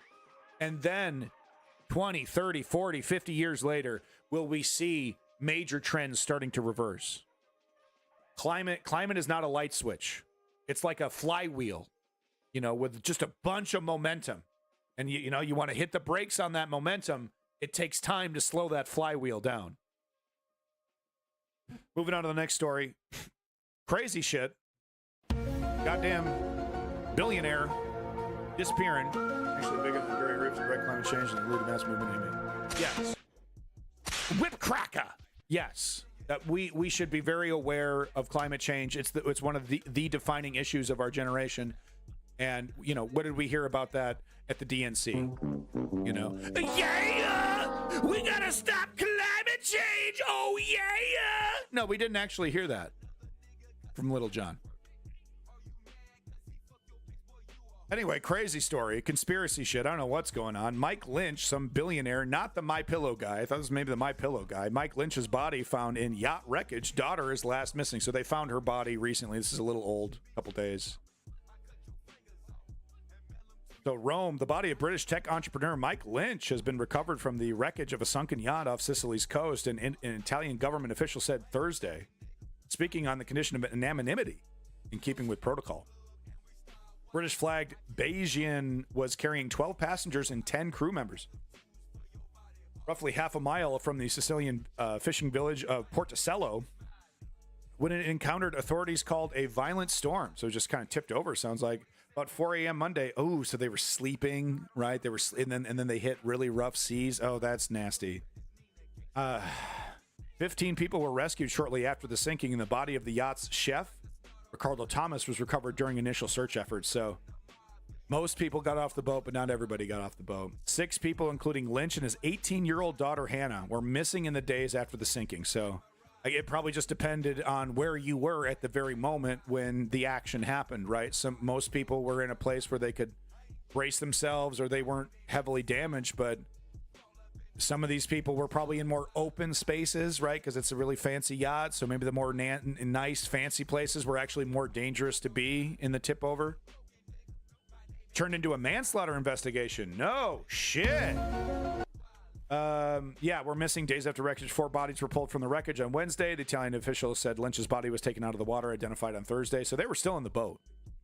As of Thursday, only Lynch's daughter was still missing. Like I said, they found her. Authorities identified 4 bodies. Blah, blah, blah. They found bodies. Best known founding tech venture. Blah, blah, blah. Company was charged U.S. states with fraud. He was acquitted during a trial in San Francisco. Decades-long legal battle. Many of the guests of the yacht had business or legal ties to Lynch. Okay. Chris Morvello was a partner of the law firm at Clifford Chance in New York, represented Lynch in the concluded legal battle. Intended to be a celebration of Lynch's victory. Ooh, so that is interesting. That is interesting. So he's on this boat with a bunch of other slime bags, and they're there specifically to celebrate a victory, right? And maybe somebody wanted to spoil the party. From the firm was heartbroken, tragic passing, tech entrepreneur, identified himself with Lynch family, blah, blah, blah, blah, Titan figurehead, yeah. Okay. So I'll do a follow up next week on this one. We'll see what we can see, what the hell is actually happening. It does look sus, yeah. So the trip was a flex for winning over in court. That makes it look sus, yeah. He's like rubbing it in, you know, the people that he screwed over. If I was a billionaire, I'd have a World War II submarine. You know? Yeah, I mean, where are the billionaires doing that crazy shit? They're so boring. They're so fucking boring. I have a yacht inside a yacht. Oh, that's pretty cool. Yeah, but was that your idea? Were you sipping on brandy in your underground fucking fortress, watching a shark swim by as you think, I should put a yacht in my yacht? Right? No, you just bought it at the store like a jackass. You're not putting laser beams on sharks. You're not doing anything. You're not doing anything with your fucking money except hoarding it. It's like, I've talked about this before. It's a mental illness. They hoard wealth, like an animal will hoard a bauble, like a magpie hoards shiny things. They don't want to spend it. They don't want to spend it. They want to see that number go up. It's a weird mental illness. They don't care about anything else but the fucking number. Is the distant future Earth is uninhabitable due to climate change. Humanity has moved onto other planets, but the project you are part of is working to reverse the damage. With extreme temperature fluctuations, strong wind, acid storms, and generally hazardous conditions, bit by bit, the infrastructure for healing the planet is being built. My God, dude, that's a great intro. That's great. You're a good writer. Yeah, you got you got some chops here. Love it. At least George Lucas set up a foundation and museum. You're right. Something. Welcome back, Oh My God, Sticks, and Off-World Colonists. I know you've been here a while. Captain was probably drunk or something and not paying attention to the weather. Maybe. And the ocean's a nasty place, man. Poseidon will just have it in for you one of these days. It is interesting, though. They're going to be investigating the crash, the wreckage, see if there's any foul play. Lots of people survived, so we got lots of eyewitnesses. So we'll get the truth here. This motherfucker, dude. This piece of shit. Finally, New Zealand is set to extradite internet mogul Kim.com. And yeah, he changed his name like in the fucking early 2000s when .com was like a trendy thing, to the United States after the country's justice minister gave his approval on Thursday. I don't necessarily disagree with, I guess, his stance on data, like, hosting data and, the freedom of data and keeping your data private from government eyes and all that. I don't necessarily disagree with some of that, but man, is that Baron Harkonnen? Nailed it, Ice King. But this is the human Baron Harkonnen, right? This is in real life. If we ever got one, it would be this guy. His political views, his personal views, He is just a nasty, disgusting human being. And I say that with all confidence. I don't like to say that about people, too often, who don't deserve it. This guy is scum. This guy is a scumbag. Look him up. Look up his political, pro-Russian, but even beyond that. No, it's not the Pirate Bay guy. It's the Mega Upload. It's the Mega guy. He did all the Mega sites. I hope he brings his own food. But no, that's all I got to say. Justice has been done. Shady passed. He's getting busted for the data stuff, which I don't think he should be getting busted for. He should be getting busted for, just look it up, dude. The guy's a nasty mofo, okay? Fill in the blanks. I don't mean to slander a guy. I don't have all the facts in front of me, but just look him up. It's just every time I see his face, I see the headline, it's just something disgusting. I want to show this. I don't have time to show it because I have to get to Gaza.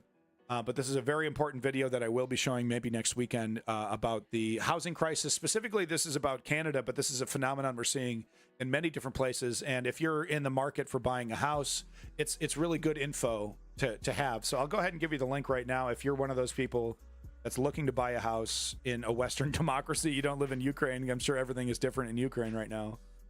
But if this interests you, you might want to check out this video if you're shopping around for a house right now. But yeah, we'll get back to that one a little bit later, because we do have very important news out of Gaza. We do have to talk about this.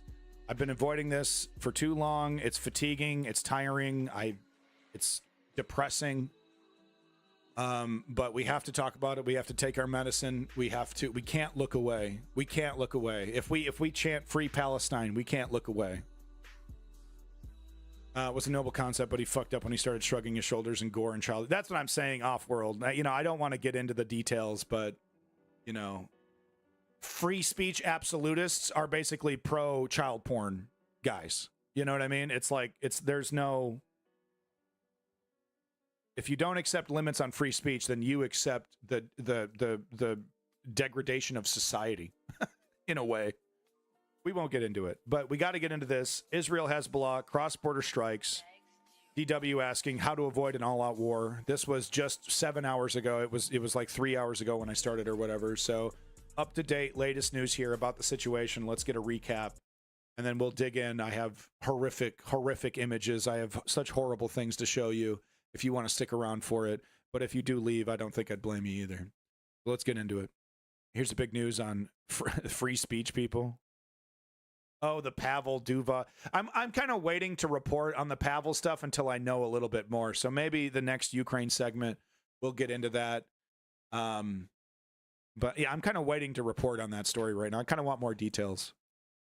Israel says waves of its warplanes have carried out. Actually, that's more UK news, isn't it? I'll be covering the UK next weekend, so that let me get this squeezed in for my UK stuff here. Preemptive strikes against Hezbollah militant targets in Lebanon, where authorities reported 3 deaths. Hezbollah says it has launched drones against Israel in retaliation for the assassination of one of its commanders. Early morning in northern Israel. The Iron Dome springs into action as Hezbollah begins what the militant group calls Phase 1 of an attack on Israel. Hundreds of rockets and drones fired towards 11 military sites. It says it's in retaliation for the killing of one of its commanders in Beirut last month. Yeah, a very provocative action, an action that clearly said we want to escalate, not we want to de-escalate, and a message to Joe Biden that he ignored. Oh, I'm a Zionist. This is my most favorite little pet project, and they can just do no wrong. And you better do better next time. That's what Joe Biden says, and then he goes back to sleep. It's just so pathetic. So the bar is so low for Kamala. All she needs to do is a little, just not even show up for a speech, and then people are like, oh well, maybe she won't be so bad. Yeah, we'll see. In a statement, Hezbollah said, All offensive drones were launched at their designated times and from all their positions. Our military operation for today has been completed. The enemy's claims regarding its preemptive actions, the targets it allegedly hit, and its supposed disruption of Hezbollah's attack are baseless and contradict the facts on the ground. Housing's expensive in Ukraine? You're kidding me. How? You're getting invaded. How is housing expensive in Ukraine? You're fucking with me. Yeah, so we got rain, floods every once in a while. It's kind of scary, tornadoes and earthquakes, very rare. We have a massive country invading and, mortars and drones. Your neighbor or you might get blown up at any moment, but you gotta see the view from the backyard. Check out this porch, opens up the door. You could actually see the mortar strikes, coming across, streaking across the sky. You could see the drones. I mean, the view from this back porch is really something else. You get the grill going. What are we asking? 1.3 million hyenas, havernas, whatever your currency is. Yeah, we're asking about 1.3, 1.4 hyenas. Or havernas. How do I say the currency? How is housing expensive in Ukraine? What the fuck? It's much cheaper in other regions. Okay. That makes a little bit more sense. The further west you go, it's more expensive. Okay. Israel says it began preemptive airstrikes on Sunday against Hezbollah targets in Lebanon after they detected plans of an attack against its territory. The IDF claimed 100 fighter jets have struck and destroyed thousands of Hezbollah rocket launcher barrels aimed at Israel. It also released these images, it says, are of a Hezbollah drone being intercepted. Damn, what an image, dude. Fucking yeah, submit that shit to the fucking image of the year, bro. Whoa. That's the Iron Dome taking out one of those fucking drones, These images, it says, are of a Hezbollah drone being intercepted. Ooh, damn, that's cool. Israel's prime minister issued a warning after an emergency national security cabinet meeting. It's so funny how the whole world doesn't take anything Trump says seriously. He says the most extreme, blood-curdling, frightening things, and people are just like, yeah, okay, we'll let old man speak, okay? Just give him a fucking Happy Meal and they'll shut up. We're determined to do everything to protect our country, return the residents of the North to their homes, and continue to follow a simple rule. I'm going to wait until next week. Whoever hurts us, we hurt them. But it is very scandalous. Sunday's escalation further heightens tensions as talks continue. Clutch Cargo, how would a big Middle East war affect the elections? Well, both sides, the Democrats and the Republicans would spin it in their own way, and the partisans would have already made their decision. Most Americans aren't even paying attention. Most Americans aren't even paying attention to geopolitics. I think it would have surprisingly, Americans wouldn't care as much. I don't know if it would surprise us how little it would affect the election, right now, especially this election where hundreds of millions of people are clocked out. It's really just the partisans. It's really just the crazy political people that are battling this out. I don't know if a Middle East war would really change too much in the election. You know what I mean? I don't think so. To reach a ceasefire and even if U.S. forces were involved, okay, that would maybe change the equation. Yeah, that would maybe change it. It would force the Democrats to be hawkish, and it would force the Republicans to pretend to give a shit about peace. Yeah. Oh, can you believe they're killing brown people in the Middle East? Republicans would never do that. Right? So that, yeah, boots on the ground would change it. But Joe Biden's a fucking coward. Joe Biden is a space level vacuum of leadership. You know what I'm talking about? The guy is a black hole of leadership. So it would have to be apocalyptic for him to put boots on the ground. He is a total coward. Hostage release deal in Gaza. Now, they never do that off-world. For more, let's bring in our correspondent in Jerusalem, Tanya Kramer.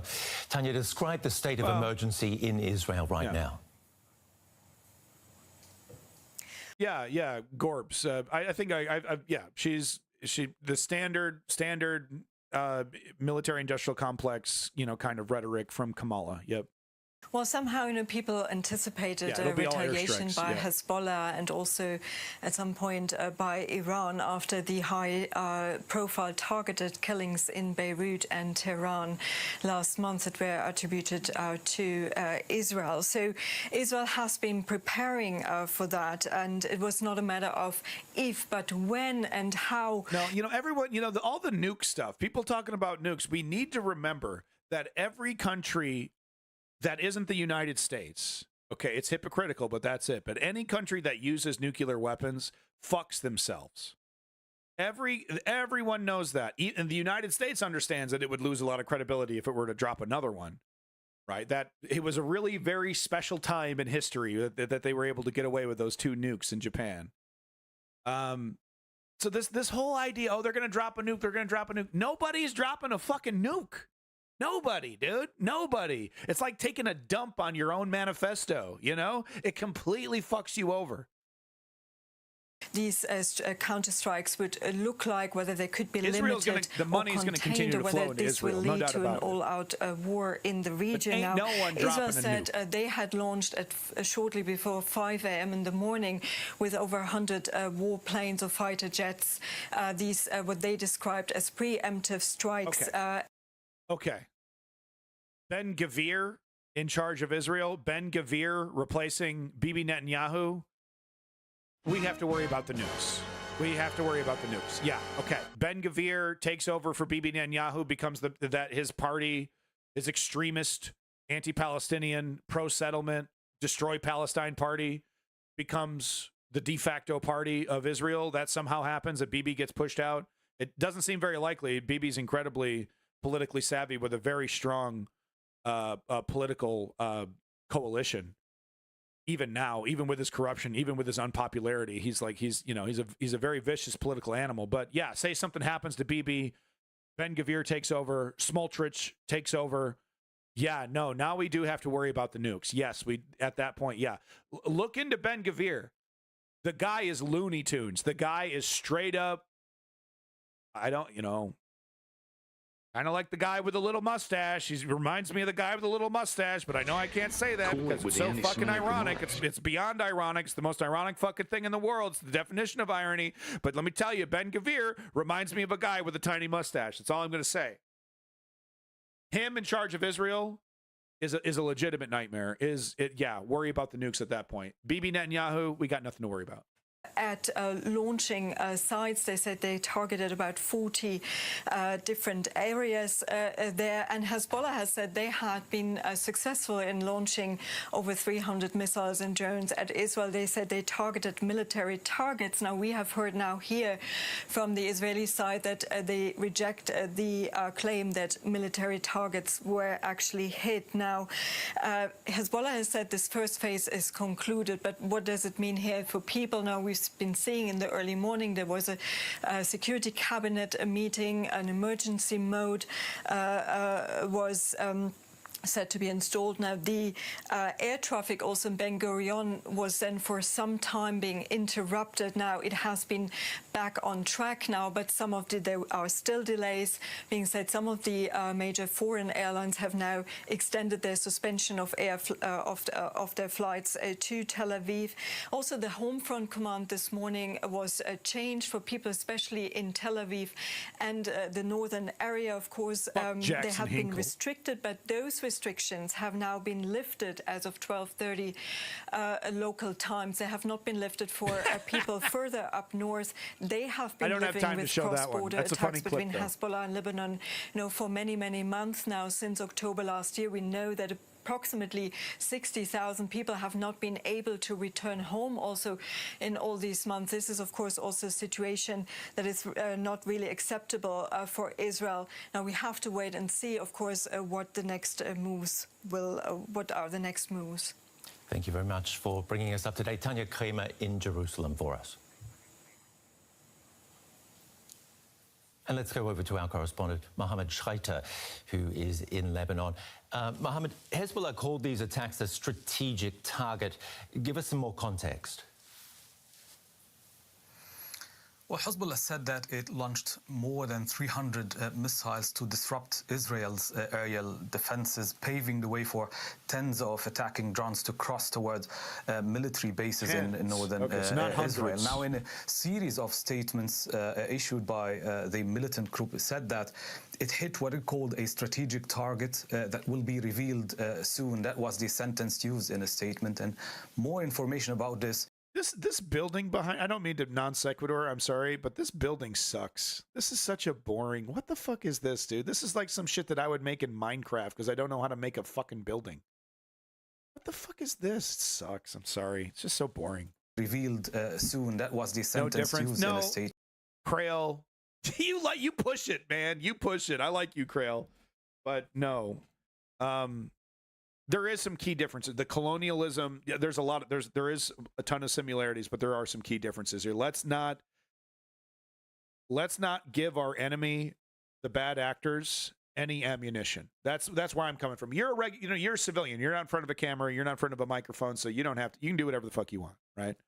So I get that, but I need to be specific. I need to be clear. I really, the whole, comparing literally everything to Nazis, literally everything, it's like. It does make you look like a clown a little bit if you're constantly doing that, Tim Pool style, Statement and more. I mean it. I know. All right. Yeah. You can mean it. Yeah. Let's not get the man a strike. Well, it's very easily weaponized. These generalizations about Zionism, very easily weaponized against you. They're just like Nazis. No, it isn't. How many death factories has Israel made? I understand they have gulags, they have prisons, they're sexually assaulting these people there, but are there facilities in Israel killing tens of thousands of Palestinians every single day? No. It's not a Holocaust. It's not. We need to be more nuanced about it. We need to be correct about these things because our enemies will take advantage of our generalizations. In a bad, in an argument, you don't even know what you're talking about. That's not even close to true. Information about this is you do whatever the hell you want, by the party leader just telling you where I gotta come from. This evening. But several security sources and media reports said that the party attempted to hit a security facility or security facilities near Tel Aviv, including a secret base used by the Mossad. I would agree. That's the kind of nuance I'm looking for. Is yet to be confirmed. Media reports coming out of Israel suggest that the attack did not reach Tel Aviv whatsoever. This was the largest attacks from Lebanon on Israel. Gaza is an open air prison. Sure, if you want to call it a concentration camp, I would allow that as well. It is not a death factory. It is not a death camp. And let's not forget. Look, we've all spent 600 hours watching the History Channel World War II shit, right? Everyone's just like me. Seen more images of Hitler than he's seen of his fucking self, of his own family, right? The Nazis built death factories, 30, 40,000 people a day terminated, killed. Their bodies cremated. It was a factory, okay? It's big. There's big differences between what the Nazis were up to and what Israel is doing. It's a different kind of brutality. It's a different kind of monstrousness. It's Zionism. It's the Zionist style of colonialism, okay? It's not German. It's not Nazi. It just isn't. So let's not be ignorant. Since the outbreak of this conflict in October. And otherwise, how else have people been reacting to these attacks? Well, it's looking quite normal for a Sunday here in Beirut. The attacks brought about anxiety in the morning and fears that an Israeli response now could widen the conflict further. But soon as Hezbollah announced the completion of this military operation, also reports coming from Israel in the same direction, meaning that Israeli response to this incident is over. The front gradually went back to the daily the routine of ticks for tax and intermittent cross-border shelling between both parties. So life went back relatively to the usual here in Beirut. Some airlines cancelled flights to and from Beirut's airport. The caretaker government also met in the morning to discuss the development, and the spokesperson said that it's... Gorps, all right, okay, sure. I mean, it's too much of a stretch, man. Look, we don't need to bring the Nazis into this, even though it's very ironic and, the origin of Israel and all that, we don't need to bring the Nazis into this to make the case against Zionism.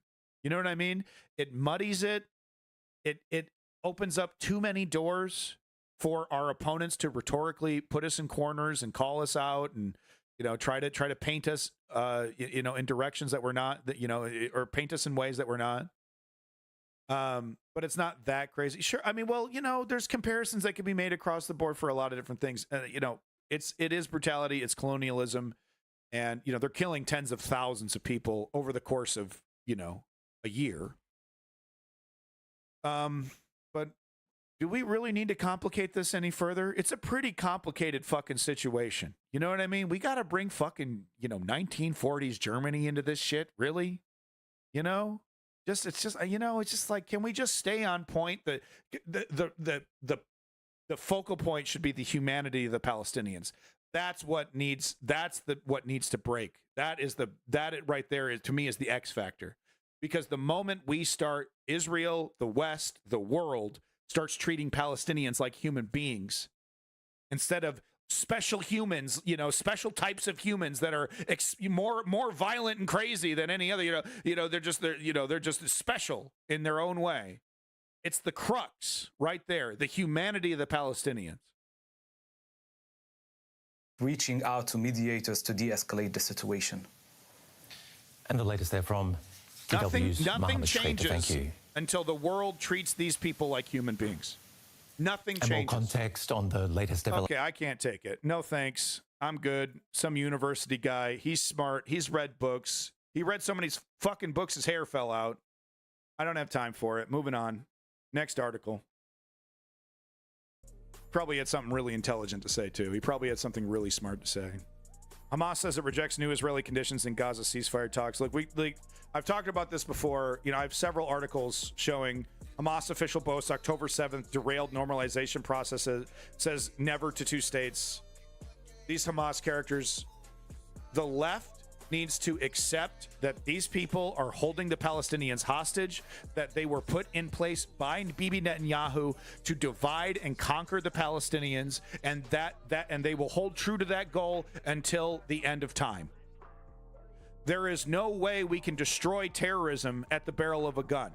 The only way you can destroy terrorism is by a healthy middle class, by nullifying the elements that encourage terrorism.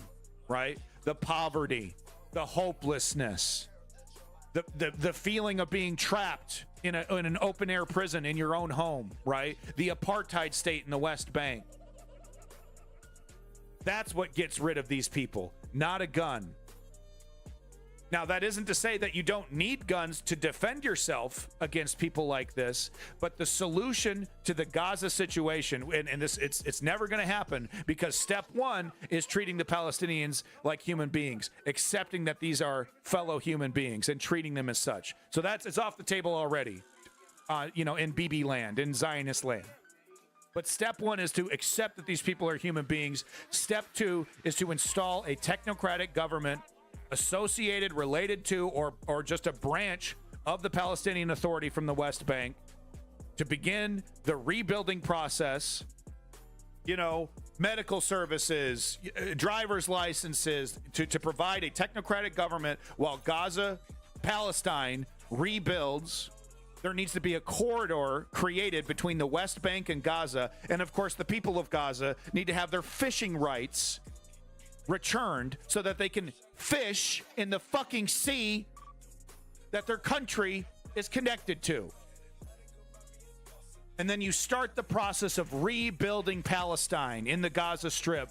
No, it's a technocratic government. It's an occupation technically at first, right? Checkpoints and military security, making sure that these fucking scumbags don't come in and take advantage, taking out Hamas appropriately, surgically, not with a big fucking bomb blowing up a building. You're trying to build buildings. That's the solution. And like I said, because it involves treating Palestinians like human beings, Bibi Netanyahu and unfortunately a democratic plurality of Israelis living in Israel off the table. These people are monsters. They are the scum of the earth, and all they know is violence. And if we were to give them peace, or if we were to, create some kind of real peace with them and start treating them like human beings, they would just stab us in the back. As long as that narrative is the predominant narrative in Israel, and as long as characters like this are happy to be useful idiots for Bibi Netanyahu, nothing changes. So the left needs to, Jackson Hinkle is not on the left, but he had that photoshopped image on his Twitter there of him with Hamas. You got people like Hassan, coyly trying to make half-assed, half-hearted arguments about how Hamas is resistance. We need to accept that Hamas is not the way forward for the Palestinians in the Gaza Strip. And we need to demand a more viable solution like the one that I described. Because as long as the fate of the Gazan Palestinians are in the hands of this disgusting organization, Bibi Netanyahu has all the ammo he needs. He's got a Cobra fucking commander over here, right? It doesn't end until this cycle is broken, and the cycle doesn't break until something happens in Israel. And do you see anything? And nothing's going to happen in Israel until it's pressured by the United States. So that it's all off the table. It's a perfect fucking storm of never-ending violence and chaos. Joe Biden's lack of leadership, Bibi Netanyahu's political cynicism, Ben Gvir's extremism, a toxic fucking torrent, swirling and swirling, catalyzing each other.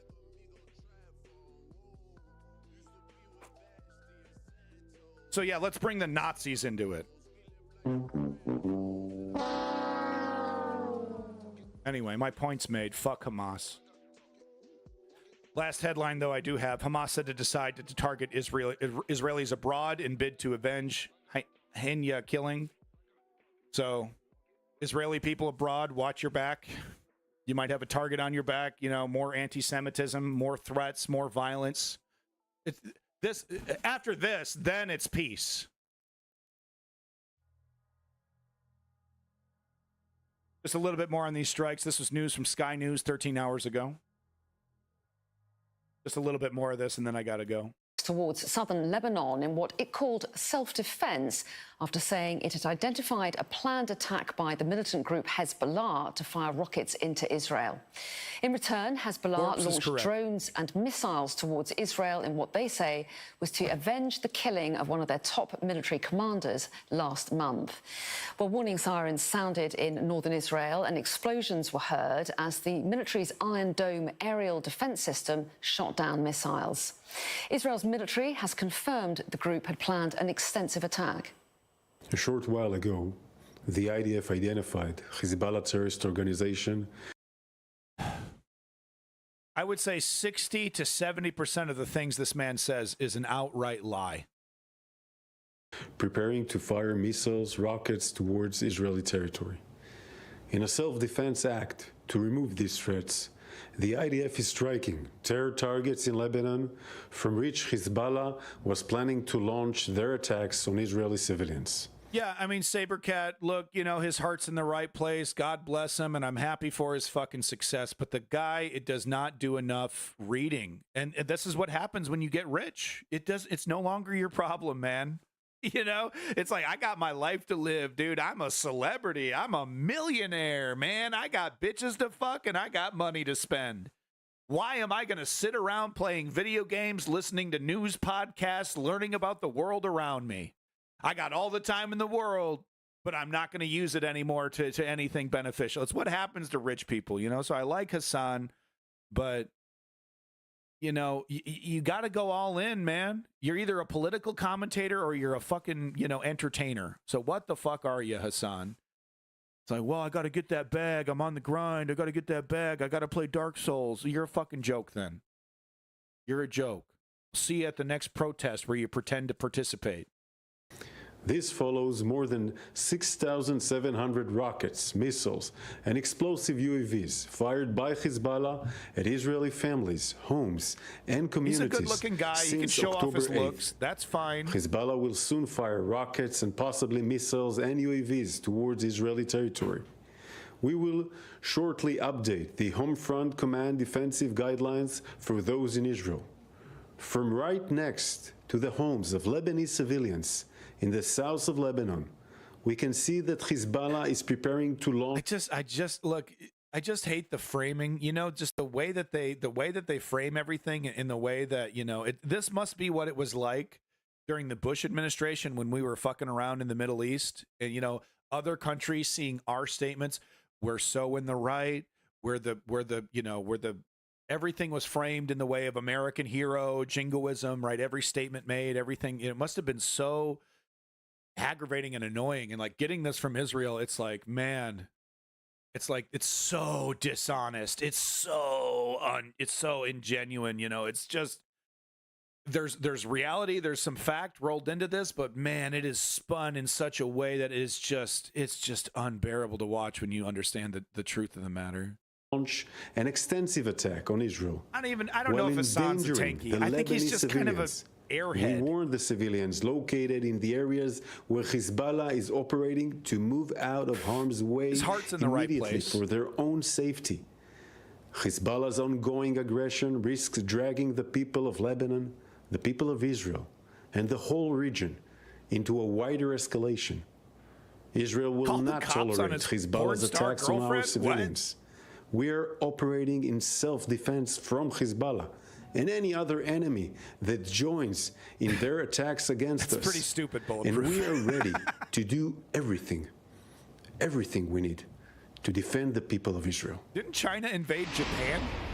Well, let's cross the region now. We can speak to our international correspondent Alex Rossi, who's in Beirut for us this morning, and to our Middle East correspondent Alistair Bunkle, who's in Jerusalem. Exactly. Good morning to both of you. Alistair, to you first of all, just how clear a picture do we now have of exactly what China annexed Tibet. Yeah, great point. happened last night?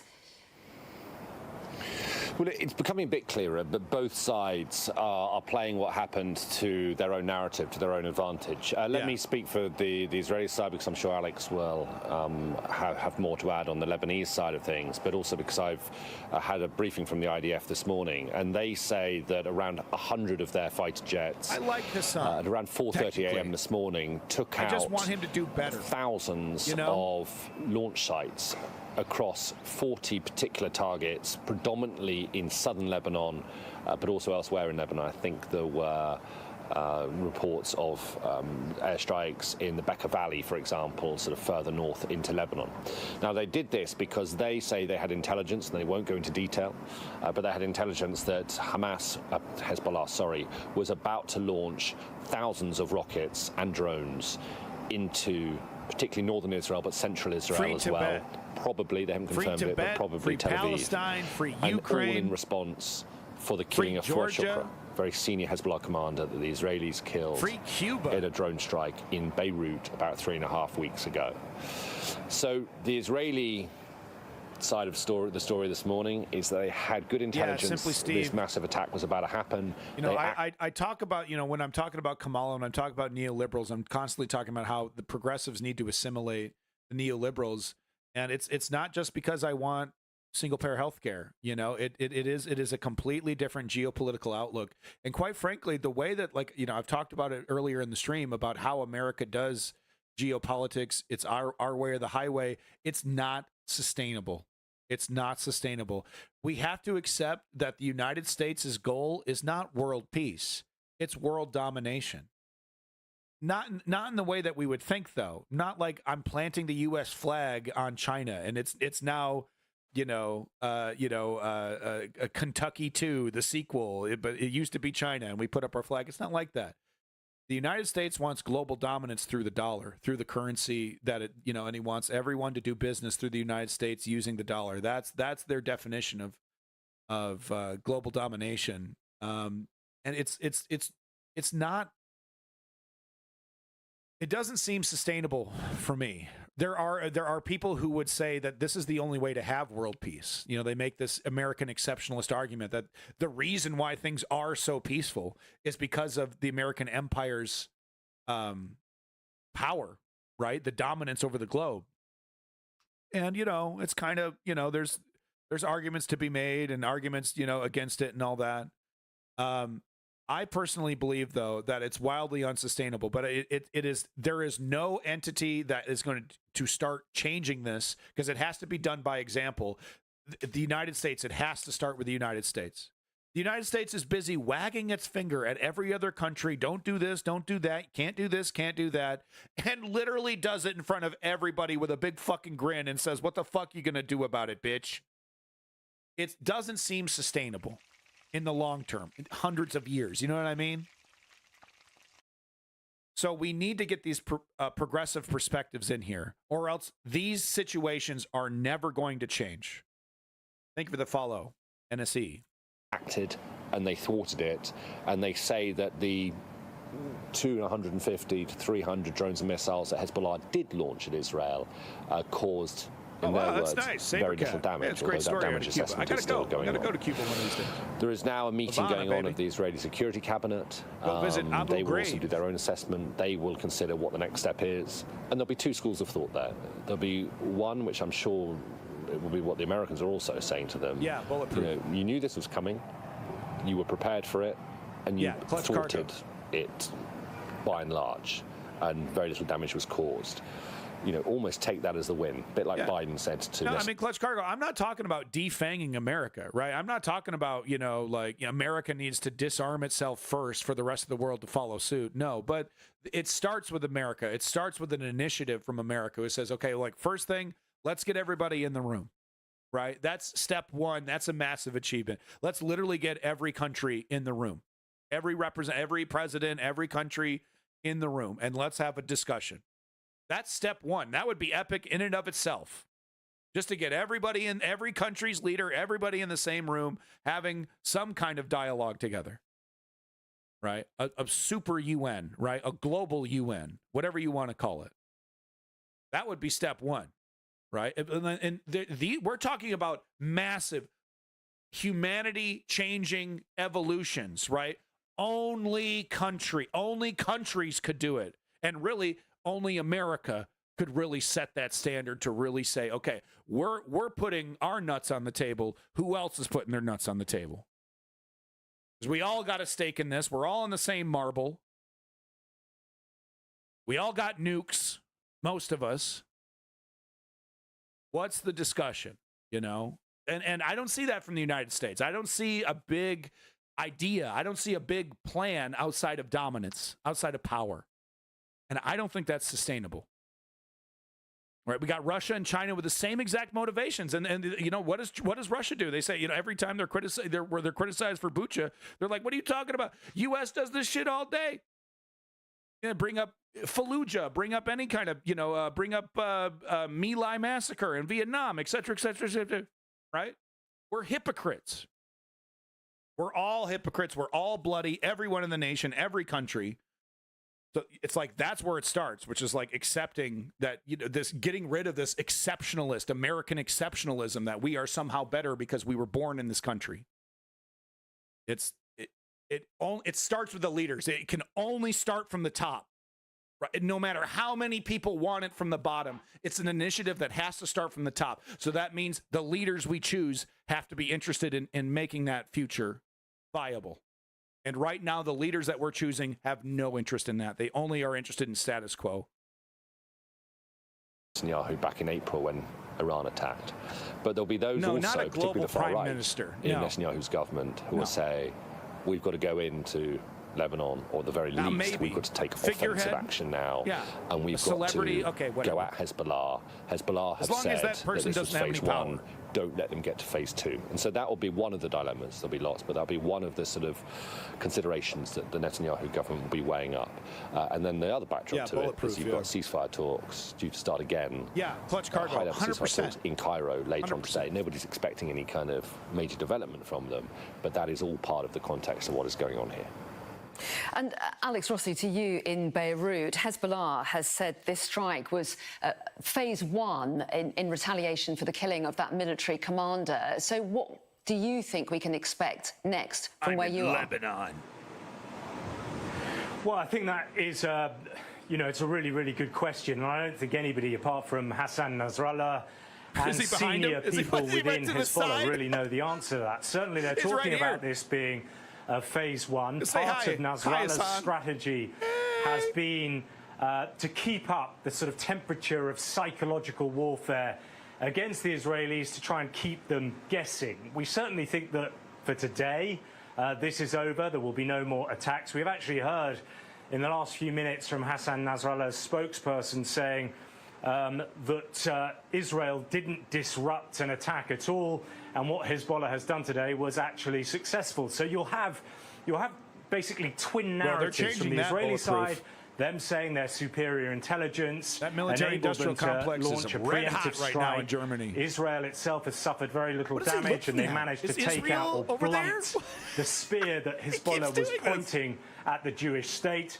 Hezbollah, for their part, will say, well, this was a successful operation to avenge the assassination of their senior commander, we can see that. and that they succeeded in doing that. Now, Hassan... And it's like a different person from a different country every couple years, and everyone gets a chance. But it needs to be toothless. Like, we can't have a single individual with the ability to tell countries across the world to do whatever. It has to be merely for communication purposes, right? Like, I guess, like, I'm the person that's going to tell, okay, we had this massive discussion, hundreds of people, leaders from all over the world. This is kind of what happened. This is, the guy to put in front of a camera to kind of distill, the global parliament, right? A communications person, right? But that, because we can't have a situation where, like, we create a global parliament, right? And then one bad actor, United States, China, Russia, whatever, becomes a prime minister. It's like, all right, well, you guys signed the documents, and now you got to do what I say. Like, no, that's not the spirit of what we're trying to. It's a spirit of cooperation, not a spirit of creating a mass hierarchy, right? Nasrallah is likely to kind of echo those sentiments later. He's due to speak sometime, we think this afternoon, in Lebanon. But of course, the danger is that this cycle of escalation continues and gets much worse. And as Ali was saying, there will be people within the Israeli government who will say, actually, the time now is really to take the offensive to Hezbollah, push them back from the border so that our people can move back into those communities in the north of the country, back to their homes. But the fear is, of course, you would have the possibility of igniting a much bigger war rather than the low-level war we've seen between Hezbollah and Israel since October the 8th, and trading fire almost on a daily basis. So that's the big danger. I would be okay with Bibi Netanyahu being a prime minister, if the goal of the global parliament's prime minister was, it's total. We're like this. I'm not even paying attention to the news segment. But we're talking about this global parliament. It's a very interesting idea. I'd be okay with Bibi Netanyahu doing that. But you see, if it was a totally toothless position and it was really just about communication about, what was happening, Bibi Netanyahus of the world would have no interest in it, right? And that's okay. That's fine, right? So it'd be kind of interesting. But if it did have actual power, then all the sociopaths, psychopaths would try to be the head of the fucking organization and corrupt it however they can, et cetera, et cetera, et cetera. At the moment, I think the other big question, of course, is where this leads the ceasefire talks. It may be that this round of fighting is over. I think there's going to be more missiles have been trying to present an ceasefire. Optimistic face, despite officials around the talks being fairly negative that they will have a breakthrough. All right, but perhaps it will move in that direction. Bulletproof. Will you admit that you are speaking from your own personal experience and you might not be speaking for all Germans? Will you at least admit that? And of course, if we saw a ceasefire in Gaza, that would take the sting out of a lot of what we have seen so far. Hezbollah has claimed since this began that it has launched these attacks on Israel in support of its ally Hamas in Gaza. So if the fighting there stops, you could see an end to the fighting on the northern border and a resumption of some kind of calm.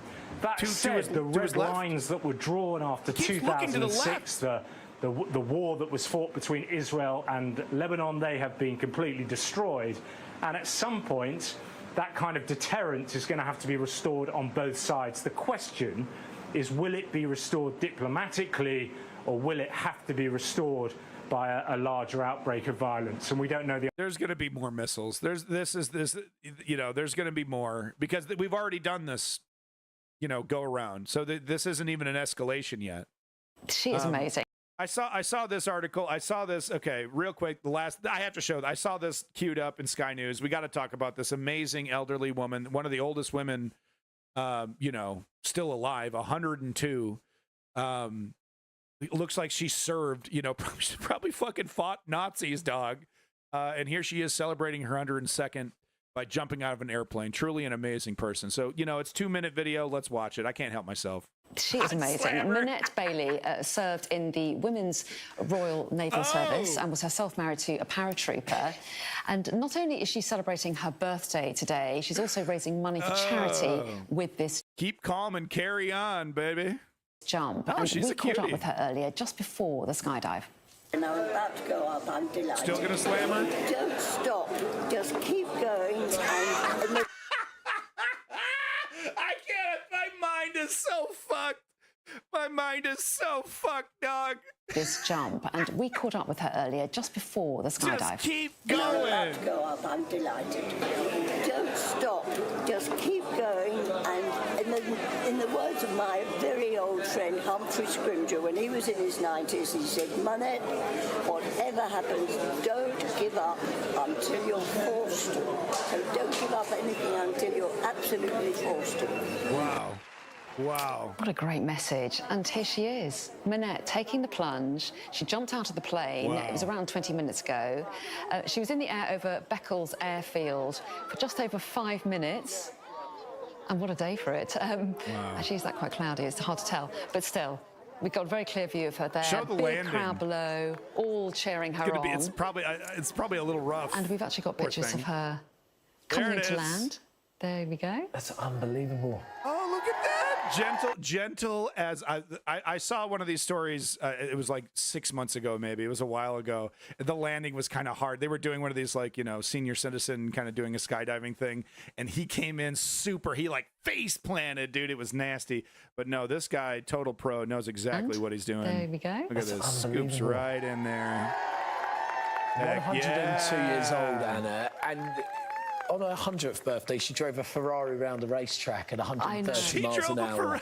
This A chick daredevil. rocks. And this was the latest challenge. And I mean, This hats chick off. I couldn't do rocks. that. That is amazing. You can There see she how is. you can see how happy she was straight away.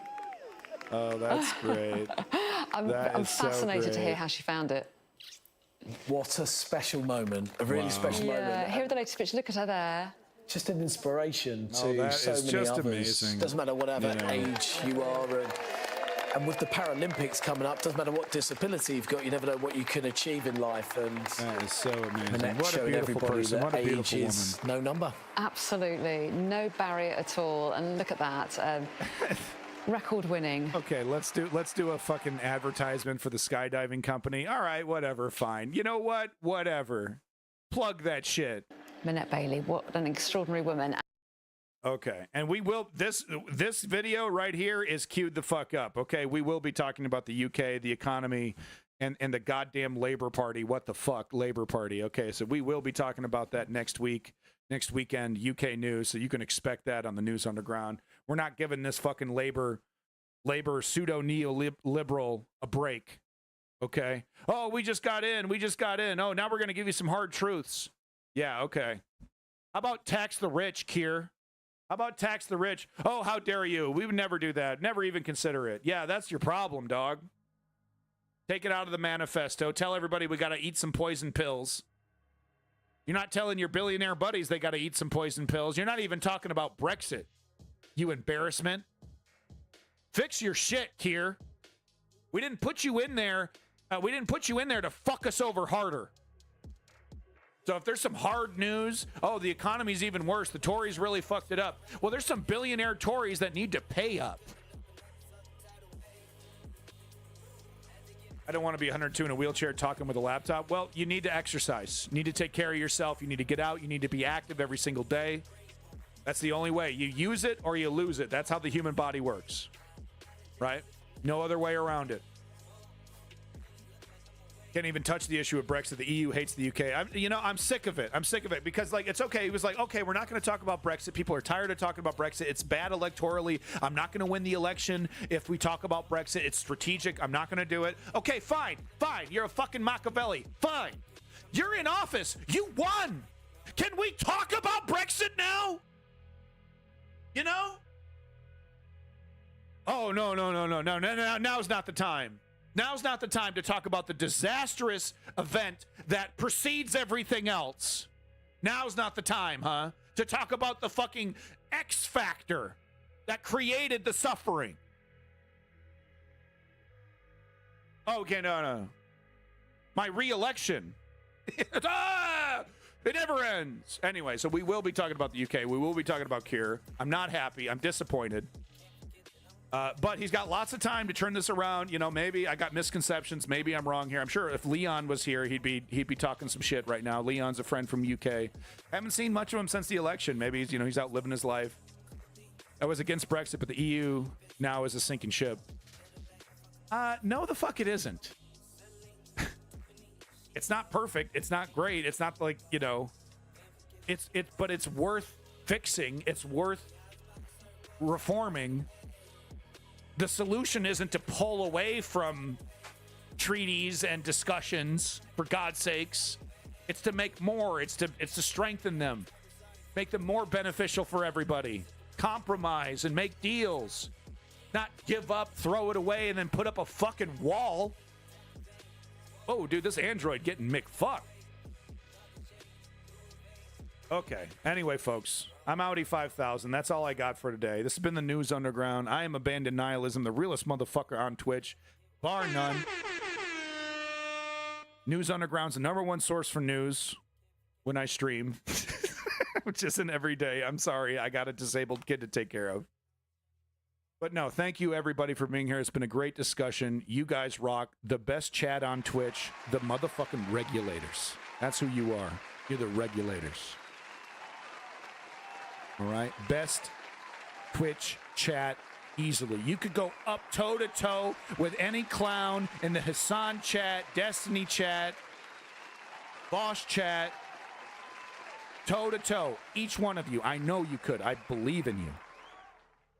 But big props to you. Thank you for the viewers. Thank you to the lurkers.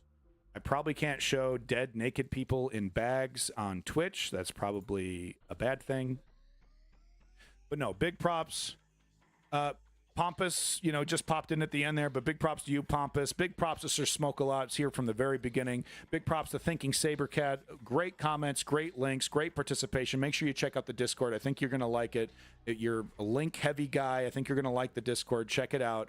Off-World Colonist, you're awesome. Bulletproof Bullet, you're great. I love that picture, too. If you don't know, Bulletproof's Bullet, his avatar, his profile picture is... I think it's from World War I, or is it from World War II? But it's this one in a trillion event where two bullets collided in midair and one bullet pierced the other one. Just an insane, moment of lead flying. Just tells you how many bullets were flying. Were two bullets colliding against each other. It's a really crazy story. Look it up. Yeah, the two bullets. It's from World War I. Yeah, wow. Yeah, and he vaporwaved it. Very nice. Clutch Cargo, big props to you. Thank you for coming back. Always love seeing you, Clutch Cargo. And actually, if type Conan O'Brien and Clutch Cargo into Google. Really funny stuff. Really funny stuff. So thank you for being here, Clutch Cargo. Big props to Simply Steve 2012. Thank you for coming in. Good to see you coming back. New user, like your Space Weed, like your image. That's very cool. Crail of Xanath, stirring the pot. Thank you, Crail of Xanath, for being here. I do appreciate it. Thank you. Thank you, by the way, to everybody that was here yesterday. I did not have time to give everyone props. Hey, we got Gorps Inc. over here. Gorps is a fellow political streamer. Make sure you're liking and subscribing to Gorps Inc. Solid dude. He was, has a sense of humor. I can't help but respect Gorps, even though he's a psychopathic Zoomer. What can you do? Nobody's perfect. But hey, I really like Gorps. Make sure you're liking and subscribing. Miss Anki, I think I've seen you before. Peace in the mutual aromatic roots. I like what you say, so big props to you, Miss Anki. Thank you for coming in. Hope you enjoyed the show. Chem Goblin, of course. Thank you, Chem Goblin, for coming in. Do appreciate it. Thank you, thank you. Who else in this chat that I need to say thank you to? All the lurkers, of course. Oh my God, Sticks. You're amazing. Thank you, oh my God, Sticks. Of course, we got Ice King of Space. Lovely to see you. What the fuck is this? Unknown Force, thank you for coming in. Just popping in real quick, looks like. Just to pop in real quick, say something, and leave. This guy's eating a cheeseburger. Makes me hungry. Ford the Perfect, thank you for coming back. Ford the Perfect. Estonian, I missed your comment. Sorry, Estonian. Thank you for coming. Oh, my God. Okay, that was Coca-Cola. Okay. That was Coca-Cola, folks. That is soda pop, okay? Thank you again, everybody. Peace in that motherfucking Middle East, and glory to the Ukrainian democracy. We'll see you next time. Thank you.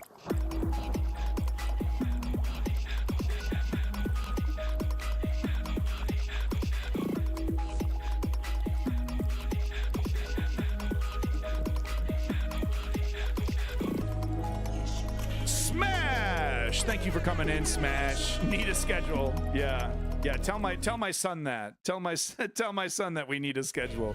But no, thank you for coming in. Fuck Ukraine's. Oh no. Goodbye, Pompous. Talk to you later. Bye. No. Free Ukraine. Fuck Russia. Get your motherfucking pro-Russian bullshit out of here. No one's buying it. No, thank you for coming in. Big props to Smash. See you next time. Peace in that motherfucking Middle East, and glory to the Ukrainian democracy. Thank you.